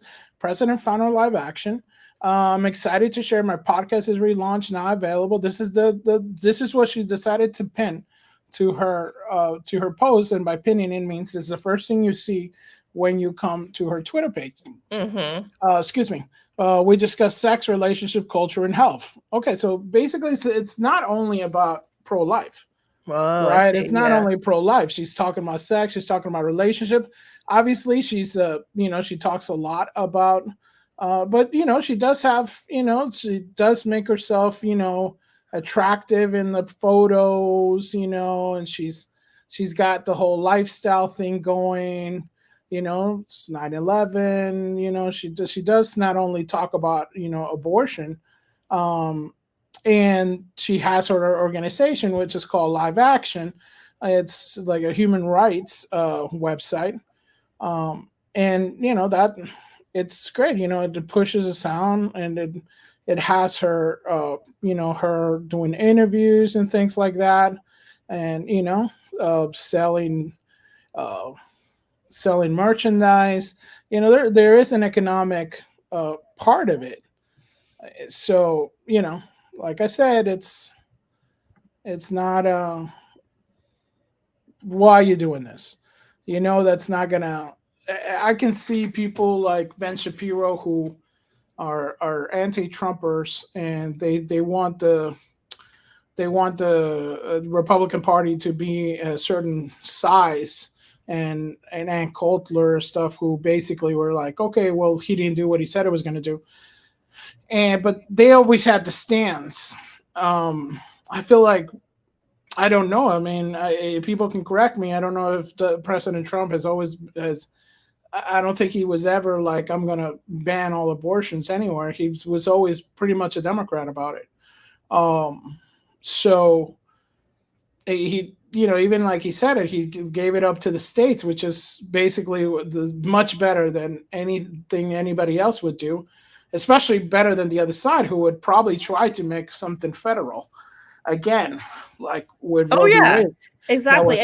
And by the way, I think that is a wonderful thing that happened that many people don't really give enough credit to. The fact is, and guess what? Some pro-lifers need to get over it also, because at the end of the day, what we said was, we want this decision to come back to the states so we can control it, as opposed to 9, you know, robed individuals who decided this for us. We want to be able to vote on it. So if your fellow man is voting to make abortion more legal, that's where your fight is. You should be happy about that fight. That's where your fight is. Mobilize in your local community to either change the people's minds and hearts, or to change the law, or both, because it probably comes one from the other. You know, this is not something you want to necessarily go back to the feds, where it's not necessarily your local people making the decision, right? People are going to decide what they think is best. And, you know, at the end of the day, that seems to be what Trump said, right? I mean, he's saying, let the states decide it. You know, that's the triumph of federalism. Let it be the states decide it. The federal government shouldn't decide these issues. They, you know, so that's good for us. You know, those who are in the pro-life movement, or those who are just, you know, good Catholics, I hope will be praying for this to end, because it doesn't help women. It doesn't obviously help children. It doesn't help our nation. It's an evil thing to do. So, but why would you want it to be anything other than the democratic process? Let it be, let it be what it is, and let Trump just run without having to think about that. And I think, Harris is, I think at that debate, it was hiding her true intent, because she's not just for abortion. I think she's for the extreme version that most Americans are not for. Yeah, completely. But I guess going back to the article, is this suicide? I guess they're saying it's suicide for the pro-life movement. I don't think it's suicide for the pro-life movement. I thought my argument is a little bit more nefarious, because unfortunately, coming from South America, we kind of deal in nefariousness all our lives. So basically, I don't want to think this of Miss Rose. I don't want to besmirch you, but the only reason but I'm about to. But I'm about to, because the only reason I see you wanting this is because you want to make more money by fighting against a boogeyman that you could actually help fix. So I don't know. That's just my hot take of the moment. But yeah, no, I don't know. But another apology that was issued. So this from LifeSite. Bishop Strickland apologized for closing up churches during the zombie apocalypse. That's what we're gonna call it. We're just gonna call it that, because sometimes the YouTubes has a little bit of a hiccup with certain words are said, and we're just a growing channel, and that's just the way it is. Some things might someday change. I think Bishop Strickland deserves all the kudos for this. God bless him. You know what? God bless him. Hail Mary for Bishop Strickland.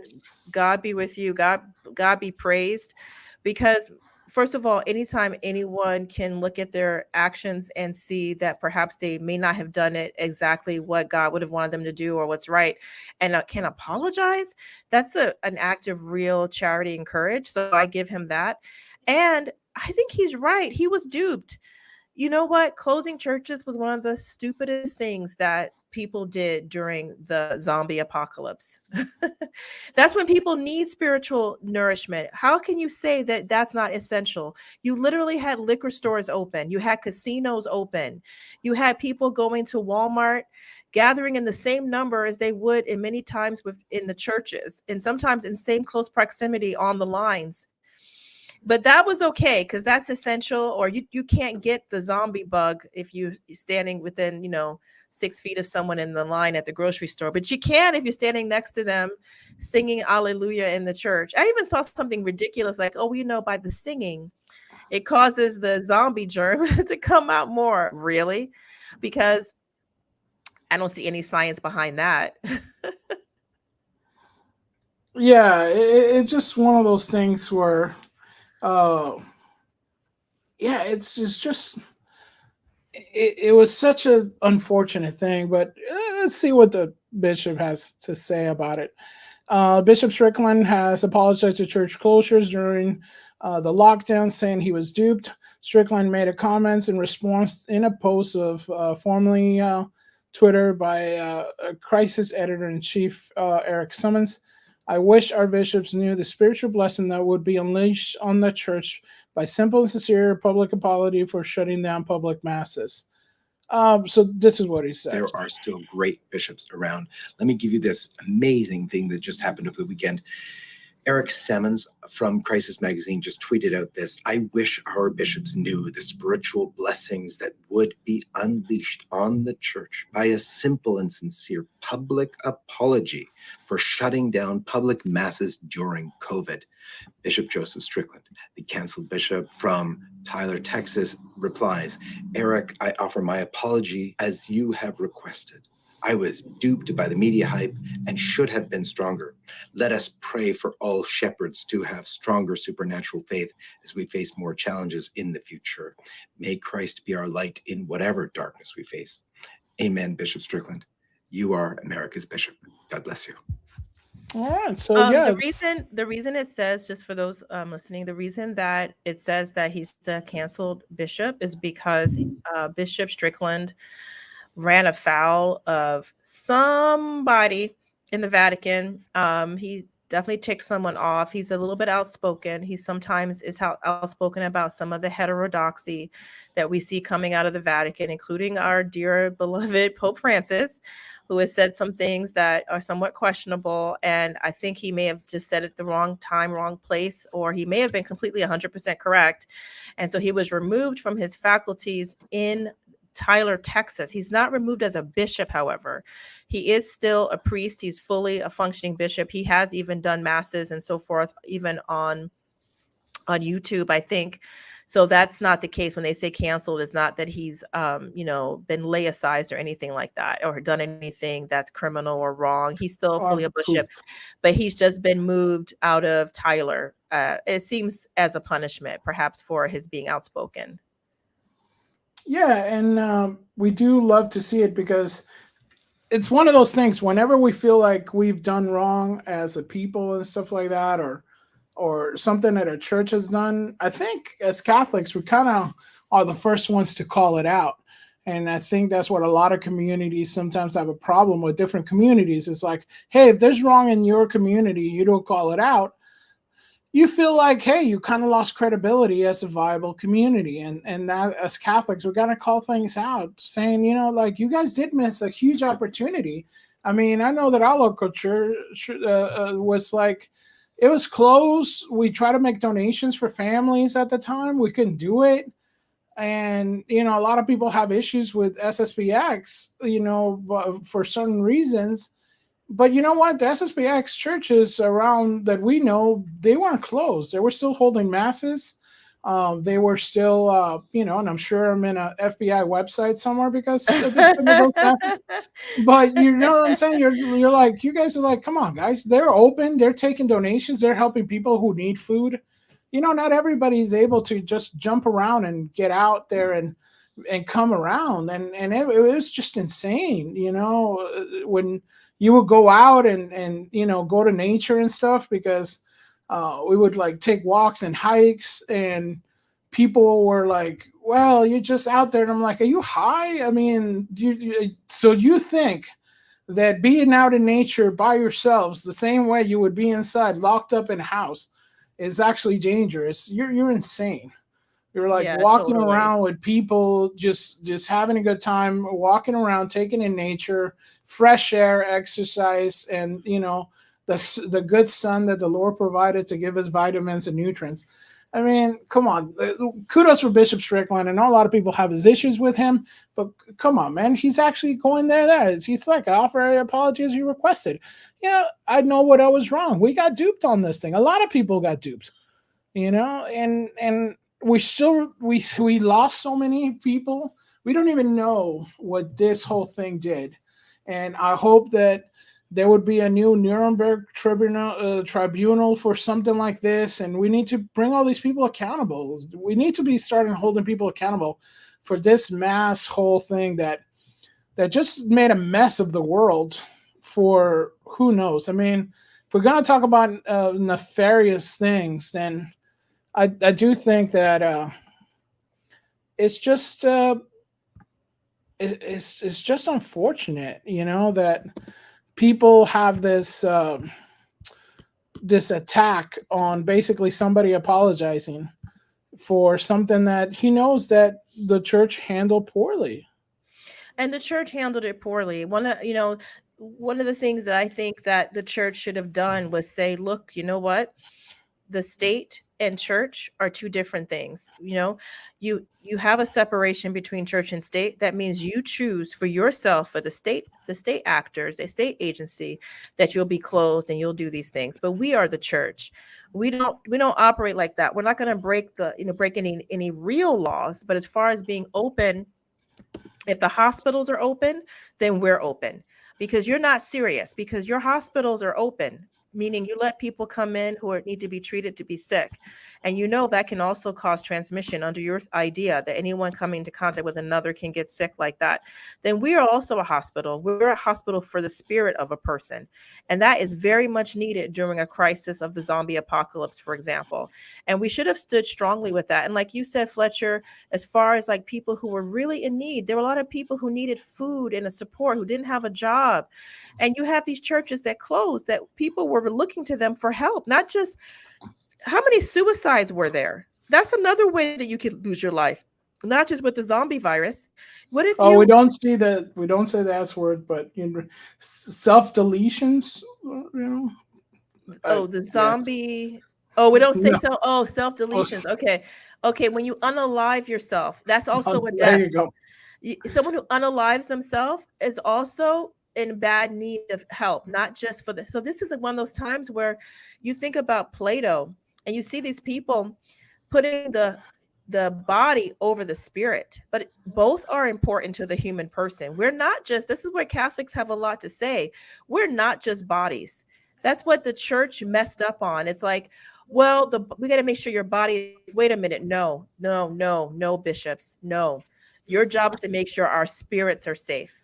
Your job is to make sure we still have a connection with God and with each other, getting towards heaven.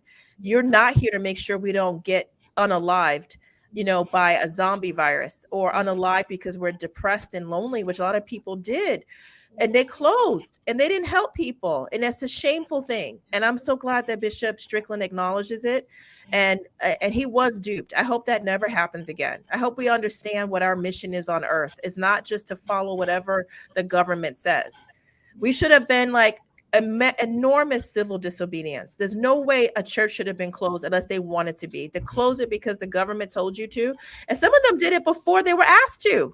Oh, yeah. It was, I mean, if it's one of those things where you can say it was badly handled. It's a complete understatement. It was horribly handled. And I do think that a lot of people need to wake up and realize that there should be some accountability for all this, and something should be done, because you don't just go and basically, help unalive so many people for something that could have been preventable if you just decide to, hey, maybe it's a good thing if you don't let people have healthy sunlight, and walk around a little bit outside, and maybe the masks that have regurgitate your foul air in your mouth that does nothing for particles, which are hugely smaller than anything. I mean, anybody who's painted a car knows those little masks does nothing. But we're getting into a weird story. Yes, that might be another little weird story. But one thing that I wanted to cover before we finish, because I think we kind of went over on this one, but I did want to talk about the ignorance of a lot of folks. I don't know if you know this, Ursula, but basically, we did have former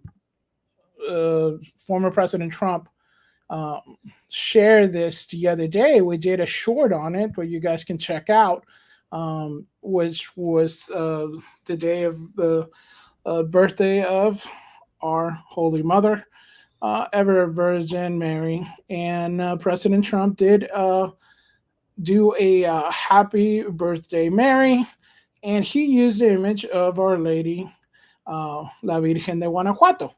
No, Guadalupe. Sorry, La Virgen de Guadalupe. And a lot of people, you always have cynics out there. Usually sometimes I'm one of them, but they say, that he's just shilling for the Latino Catholic vote and all this kind of stuff. Other people say it was ignorant. Whatever your take on it, seems the other side was a little bit ignorant to it as well, because we had Ana Navarro. So I guess she's Ana Navarro / Cardenas, proud Nicaraguan American on CNN and The View. I love America, imperfections and all of it is her tagline on Twitter. So she had posted this when you obviously know nothing about virgins, and it's just obviously it's disrespectful. It's also blasphemous. I mean, you honestly have to be worried about your soul to say something like that publicly. right. If she's Catholic, she needs to go to confession. You have absolutely no right to say anything nasty like that regarding the Blessed Mother. Obviously, I would say obviously she's not Catholic, because obviously she's not Catholic. Tell me you don't know nothing about Catholicism without telling me you know nothing about Catholicism. But also, it's such a weird dig. You're just really, really pushing to get like a reaction for this. The comments sections it was quite wild. I won't share it. But it was, you have this tone deafness about it, where you just have to, be vile as something. But why would you be vile about a holy mother? And another one that I did. Well, just one more before you go over from that, Fletcher, is my understanding is that some people, would you bring the picture back up again? Yeah. That some people didn't understand that this is supposedly Mary, Our Lady of the Mother of Jesus. They thought that this was someone called Guadalupe. Well, this is really ignorant, because actually the Catholic Church has certified this image as being actually a miraculous image, that you should really look this up. There's wonderful things on the internet. You can learn more about Our Lady of Guadalupe, and Guadalupe is spelled Guadalupe. I might be wrong about that. I'm kind of close. And it was a miraculous interaction between a Saint Juan Diego in the 1500s with the Mother of God, who made an appearance. And although you're not required to believe it as a Catholic, because it's called a private revelation, the church has said is worthy of belief after conducting its own research. And actually, taking honestly like 100 years to research it in terms of scientific exploration of the image. That image that you're seeing appeared on the tilma, which is basically like a cactus kind of poncho that the saint that Juan Diego wore when he saw her, that then was imprinted with her holy image. There's never been able to be found any paint on this image, although you see the image is completely otherworldly. It's been studied by many scientists, including atheistic scientists. You should really look it up. There's really wonderful books about it as well. I mentioned Father Spitzer. He's also done something on it. And so she is, as Mother of God, has appeared other times, and each time we call her Our Lady of where she appeared. So she's appeared in Japan. We called her Our Lady of oh my gosh, Akita, I think, because she was in Akita, Japan. She was in Africa in a place called Kibeho. They call her Our Lady of Kibeho. She's appeared in Lourdes, France. Okay, again, these are not required to be believed, but they are ones that the church says were official apparitions that if you want to believe it, you would not be sinning to believe it, but you're not required to believe anything other than what's been revealed to God, revealed by God to the church. So these are things that are kind of interesting areas of devotion that a lot of people do follow to see what was the message that was given to whatever saint who said they saw her.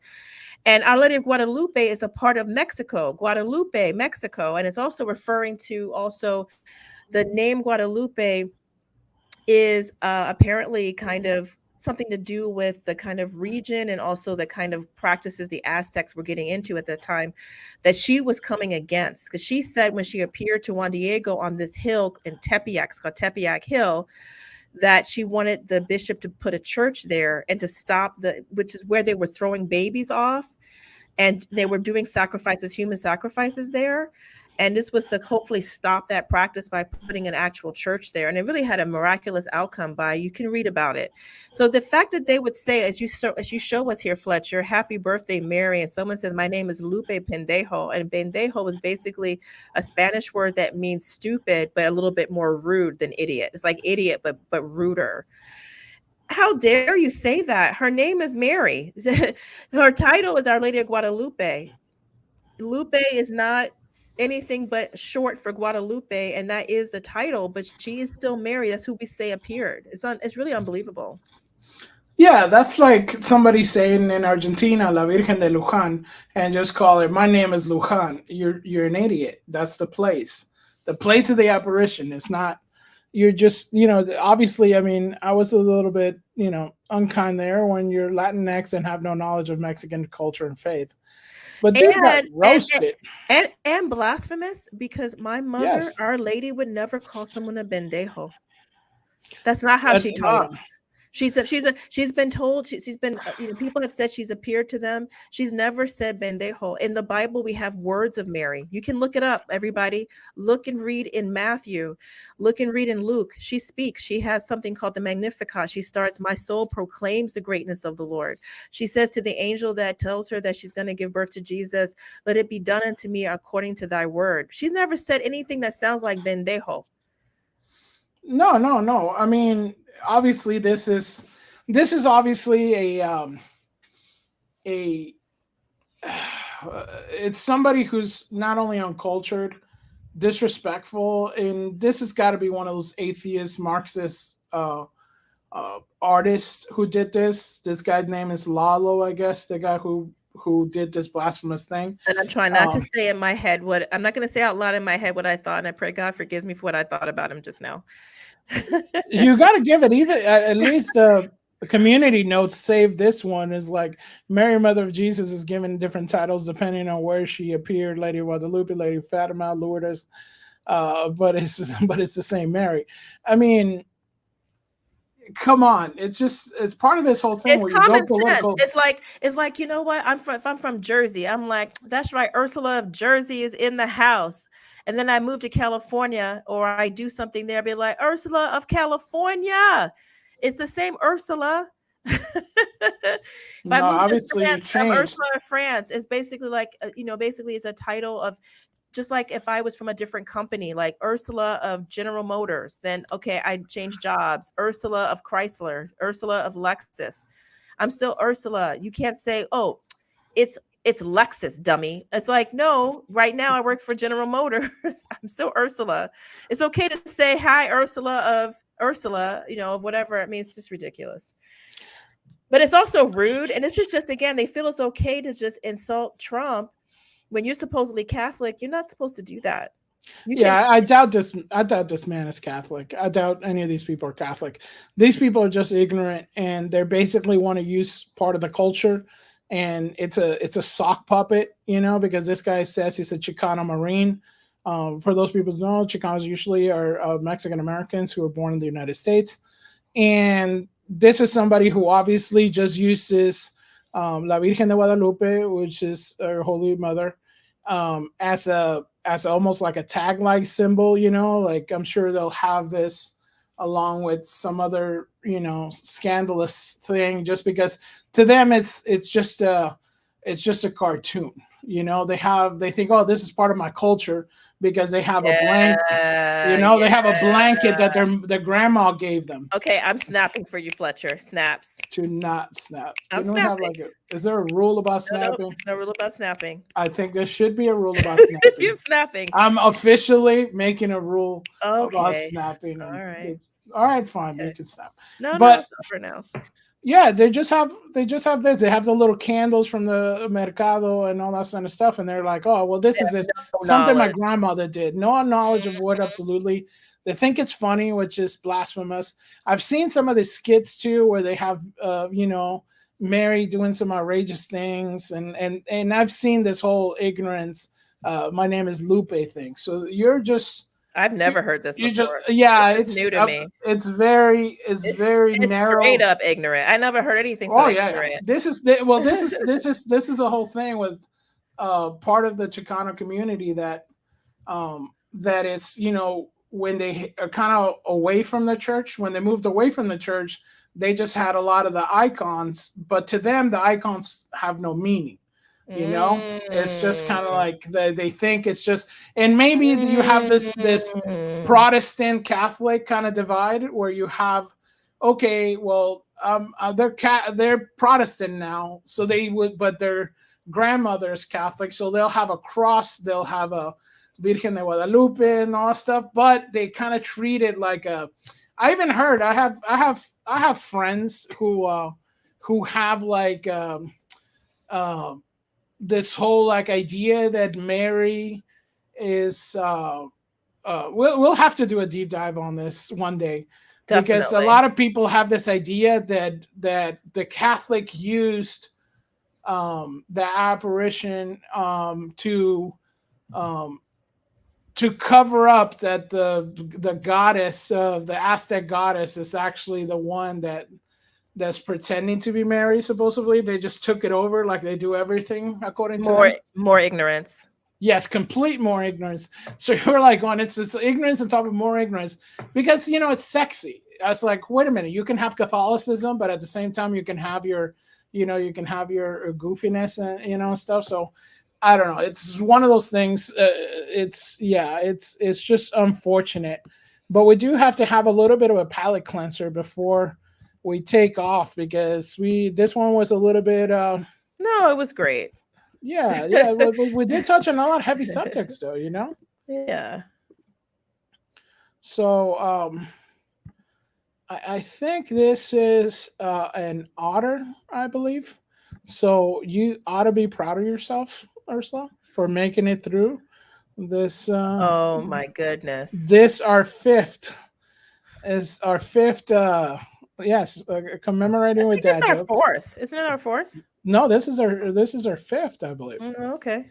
All right. So yeah, see we're moving, talking along.